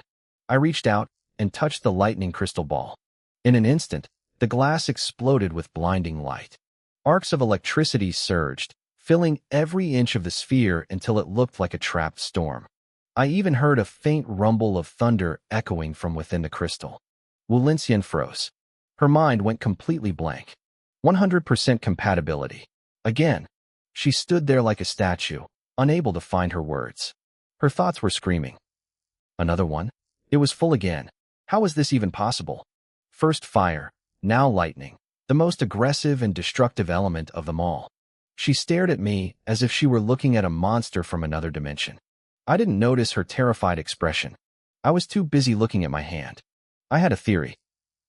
If my talent was truly eternal and peerless, then maybe my compatibility wasn't limited to just 2 elements. Maybe it was everything. I reached for the wind crystal. Wu Linxian couldn't even speak to stop me. She thought I was being greedy. Most people would kill for just one high compatibility element, and here I was, treating the most powerful attributes like a buffet. The wind crystal lit up. Whoosh. She looked like she'd been struck by lightning herself. 3. That was 3 elements at peak compatibility. She opened her mouth to say something, but before she could, I moved to the next one. The gold crystal flared to life. Her eyes went dull. The wood crystal ignited. She started hyperventilating. The water crystal glowed. Her face went numb. Finally, I touched the earth crystal. It saturated with light instantly. She looked like she'd lost her soul. Her scalp was tingling with pure shock. All 7. Every single elemental attribute known to man was at 100%. She felt like she was trapped in a dream, a very surreal, impossible dream. I pulled my hand back, finally understanding. My talent wasn't just good, it was a cheat code. I could practice anything I wanted and get the maximum result. But honestly, it was a little stressful. I scratched my head, looking troubled. Seeing my expression, Wu Linxian looked like she was about to cough up blood. What are you even worried about? She hissed, her voice trembling. It's because they're all at 100, I said honestly. I feel like if I pick one, I'm wasting the other 6. It feels like a loss. She grit her teeth so hard I thought they might shatter. She had been so proud of her 80% compatibility back in the day. Everyone had envied her. Now, looking at me, she had to fight the urge to punch me in the face. Sister Wu, I asked tentatively, can I have the guidance techniques for all 7? Her eyes nearly popped out of her head. You want to train all of them? No. Wait. She paused, thinking it over. There wasn't actually a rule against it. Probably because the people who wrote the rules never imagined a freak like me would exist. There's no rule, she said slowly, but nobody has ever done it. Even if you can, Your progress will be 7 times slower. Are you sure? I smiled. I haven't decided yet. I just want to try them all out. If it doesn't work, I'll just stick to lightning. She sighed in relief. She was terrified I'd ruin my future by being stubborn. She'd heard stories of people trying to master multiple elements. They ended up stuck as rank 1 fighters for decades. They were strong for their level, sure, but they never grew. With my talent, I could be a world-class powerhouse in 20 years if I focused. If I didn't, I might never even reach rank 3. Fine, she said, handing me the techniques. Just don't get obsessed. Try them here. If you have questions, ask me. Thanks, Sister Wu. I sat down, eager to start. Start with the Sky Eye Fire technique, she suggested. I know it best. Once you get the hang of that, switching to lightning will be easier. I nodded and opened the manual. Wu Linxian stood to the side and pulled out her phone. She started a timer. When she had learned this technique with her 80% compatibility, it took her 12 hours to reach the entry level. She figured with my talent, I might do it in 2 or 3. That alone would be enough to terrify the world. Sister Wu, I said, breaking the silence. I think I've got it. She looked up, confused. What? It's been how long? She looked at her phone. Her face twisted into a mask of pure horror. 34 seconds. It hadn't even been a full minute. You're joking, she whispered. There's no way. I think so, I said, scratching my head. I can feel the fire energy entering my body and merging with my blood. Is that it? She couldn't speak. Her throat felt like it was filled with sand. Try to control it, she managed to choke out. Throw a punch. I stood up, focused on that warmth in my veins, and struck out. Whoosh. A small, vibrant flame flickered over my knuckles as my fist cut through the air. Wu Linxian's mind went completely blank. She just stood there, staring at the tiny flame, her world falling apart. So, I asked, looking at my hand. Did I pass? So did I pass? I asked, looking at the lingering warmth on my knuckles. Wu Linxian didn't answer immediately. Her jaw was tight, and her eyes were fixed on me with a look of pure disbelief. She nodded mechanically, like a robot short-circuiting. You passed, she managed to say. You've reached the entry level. Inside, she was screaming. I could see it in the way her facial muscles twitched. 34 seconds. It hadn't even been a minute. I felt a bit bad for her. She had predicted it would take me 2 or 3 hours, and now she looked like she wanted to slap herself for being so wrong. She was trying to process a reality where someone with 100% compatibility across 7 elements actually existed. That was actually pretty simple, I said, genuinely surprised. I thought it would take at least a few minutes. I guess this cultivation stuff isn't as hard as people say. Wu Linxian's eyes flared. I saw her fist clench. For a second, I thought she was going to punch me right then and there. Sister Wu, I asked, trying to break the tension. How many minutes did it take you to reach the entry level the first time? She froze. She looked like she wanted to say something biting, but then she went quiet. I realized later that she was probably doing the math. If I did it in 34 seconds, asking about minutes was actually me being polite. In her mind, I was probably trying to save her face. The truth was, it had taken her 12 hours, and she was considered a genius for it. About 3 or 4 minutes, she lied, her voice sounding strained. Oh, I nodded. That's still really fast. She let out a long, shaky breath, clearly relieved I didn't push it. I decided to change the subject before she actually exploded. By the way, Sister Wu, do you know anything about spirit readers? She jumped like I'd stabbed her. Her eyes went wide. Don't tell me. Don't tell me you're a spirit reader too? She looked genuinely terrified. I think if I had said yes, she might have just walked out of the room and never come back. Having 7 elements and a special physique was one thing, but if I was also a spirit reader, it would be unfair to every other martial artist on the planet. They might as well just give up. I gave a dry laugh. No, I'm just curious. I wanted to know what the requirements for awakening are. Good. She exhaled, her shoulders dropping. Good. If you were that too, I'd tell the other geniuses of your generation to just go jump off a bridge. She walked over to a shelf and brought back a device that looked like a high-tech helmet. This measures spirit strength, she explained. Put it on. Let's see where you are. As I strapped the helmet on, she started explaining the mechanics. Nobody knows exactly how people awaken as spirit readers. Some people are born weak and wake up powerful overnight. Others are right on the edge their whole lives and never cross over. But usually, the benchmark for awakening is a spirit strength of at least 100 points. I nodded inside the helmet. My system panel showed my spirit strength was only 26.5. To reach 100, I'd need a massive amount of Tao points. It was going to be a long road. The machine whirred and beeped. 26.5, Wu Linxian read out. Normal. Just average human levels. I could see the visible relief on her face. She wasn't rooting against me. She just couldn't take any more shocks today. She needed me to be normal at something. She looked at me, expecting me to be disappointed, but I stayed calm. You have a steady heart, Su Hong, she said quietly.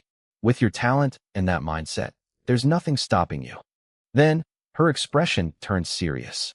Su Hong, your school's monthly exam is tomorrow, right? Yeah, I said. I didn't think you'd care about school tests. Listen to me, she said, her voice dropping an octave. Go all out. Don't hide anything. Don't hold back a single ounce of your strength. I was confused. I was already planning to win, but she was being incredibly intense about it. I asked her why. She sighed, her gaze drifting toward the window. The friction between the myriad races and humanity on the heavenly battlefield is getting worse. A full-scale war could break out at any time. The human experts have decided to start a massive talent search. They're forming a training camp to pour resources into the younger generation. Star City High is using this monthly exam as the selection trial. The best will be sent to the camp to grow as fast as possible. I went cold. I knew there were enemies out there, but I didn't realize the situation was that desperate.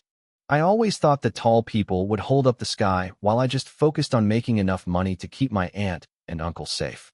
But if the human race fell, there would be no home to protect. My uncle, my aunt, Xiaoming, Xiaohai, they'd all be slaughtered. A sudden, sharp sense of urgency flared in my chest. I rubbed my face, feeling the weight of it. Thanks for telling me, Sister Wu, I said, my voice firm. I'll be at that training camp. I promise. She watched me closely. She saw the change in my eyes. A few seconds ago, I was just a talented kid. Now, the playfulness was gone. I felt older. I felt like I finally had a real reason to fight. Sometimes, a person grows up in an instant. This was that instant for me. People say that a person can grow up in a single moment. I never used to believe that, but as I looked at Wu Linxian, I finally did. She gave me a small, encouraging smile and pumped her fist in the air. Good luck, she said. I left the Martial Arts Association and started the walk home. It was dusk. School had just let out, and the streets were crowded with parents waiting at the gates. I watched as they crouched down with open arms, laughing as their children flew into their embrace. I stood there for a long time, just watching. Then, I turned and kept walking. I looked up at the darkening sky. I remembered all those nights watching my aunt apply medicinal patches to my uncle's bruised back, her face full of heartache. I remembered that feeling of being completely powerless. As long as I'm here, this house won't collapse, my uncle, Su Guoming, used to say. Now, I had grown up. I had the strength to take that burden from his shoulders. I had the power to support our little family myself. I refused to let this peace disappear. I was protecting my home. But who was protecting humanity? I thought about the front line and the experts fighting for our survival. My fists tightened. I needed to become strong. I needed to be so powerful that if the human experts ever fell, I could be the one to step forward. Just like I was doing for my family, I wanted to hold up the sky for the entire human race. If anyone tried to make me choose between my family and my race, I'd just kill every monster that dared to ask the question. I stopped staring at the clouds and hurried home. I had already left over 100,000 coins with my family, and it had changed everything. My aunt smiled more now. My uncle didn't stay late at the warehouse anymore. He came home on time to rest his body. Even my younger cousins, Xiaohai and Xiaoming, were training like possessed spirits. They still talked about the day I dumped 21,000 coins on the table and saw the pride in our parents' eyes. They wanted to make Mom and Dad proud too. While I was away these past few days, they had worked harder than ever. I'm back, I shouted as I opened the door. The whole house lit up. They all scrambled toward the door to meet me. You're finally back. my aunt cried, looking me up and down with worry. Look at you, you've gotten so thin. Are you not eating enough at school? I almost laughed. I was actually much more muscular than before, but to her, I'd always looked like I was starving. My uncle looked at me, and I could see the tension leave his shoulders. I'm back, brother. Xiaohai and Xiaoming yelled, lunging at me from both sides. They hung off my arms like little monkeys. After playing with them for a bit, I looked at my uncle and aunt with a serious expression. Uncle, you don't need to go to work anymore. I can support us. Su Guoming froze. He looked proud, but he shook his head. Xiaohong, the college entrance exams are coming.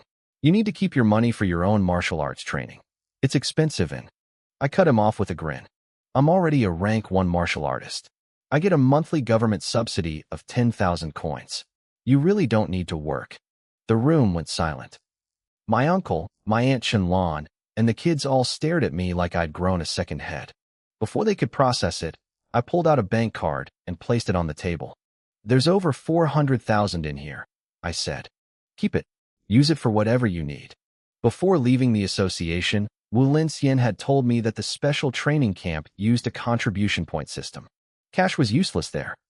So, I gave them everything I had earned from hunting beasts plus my savings.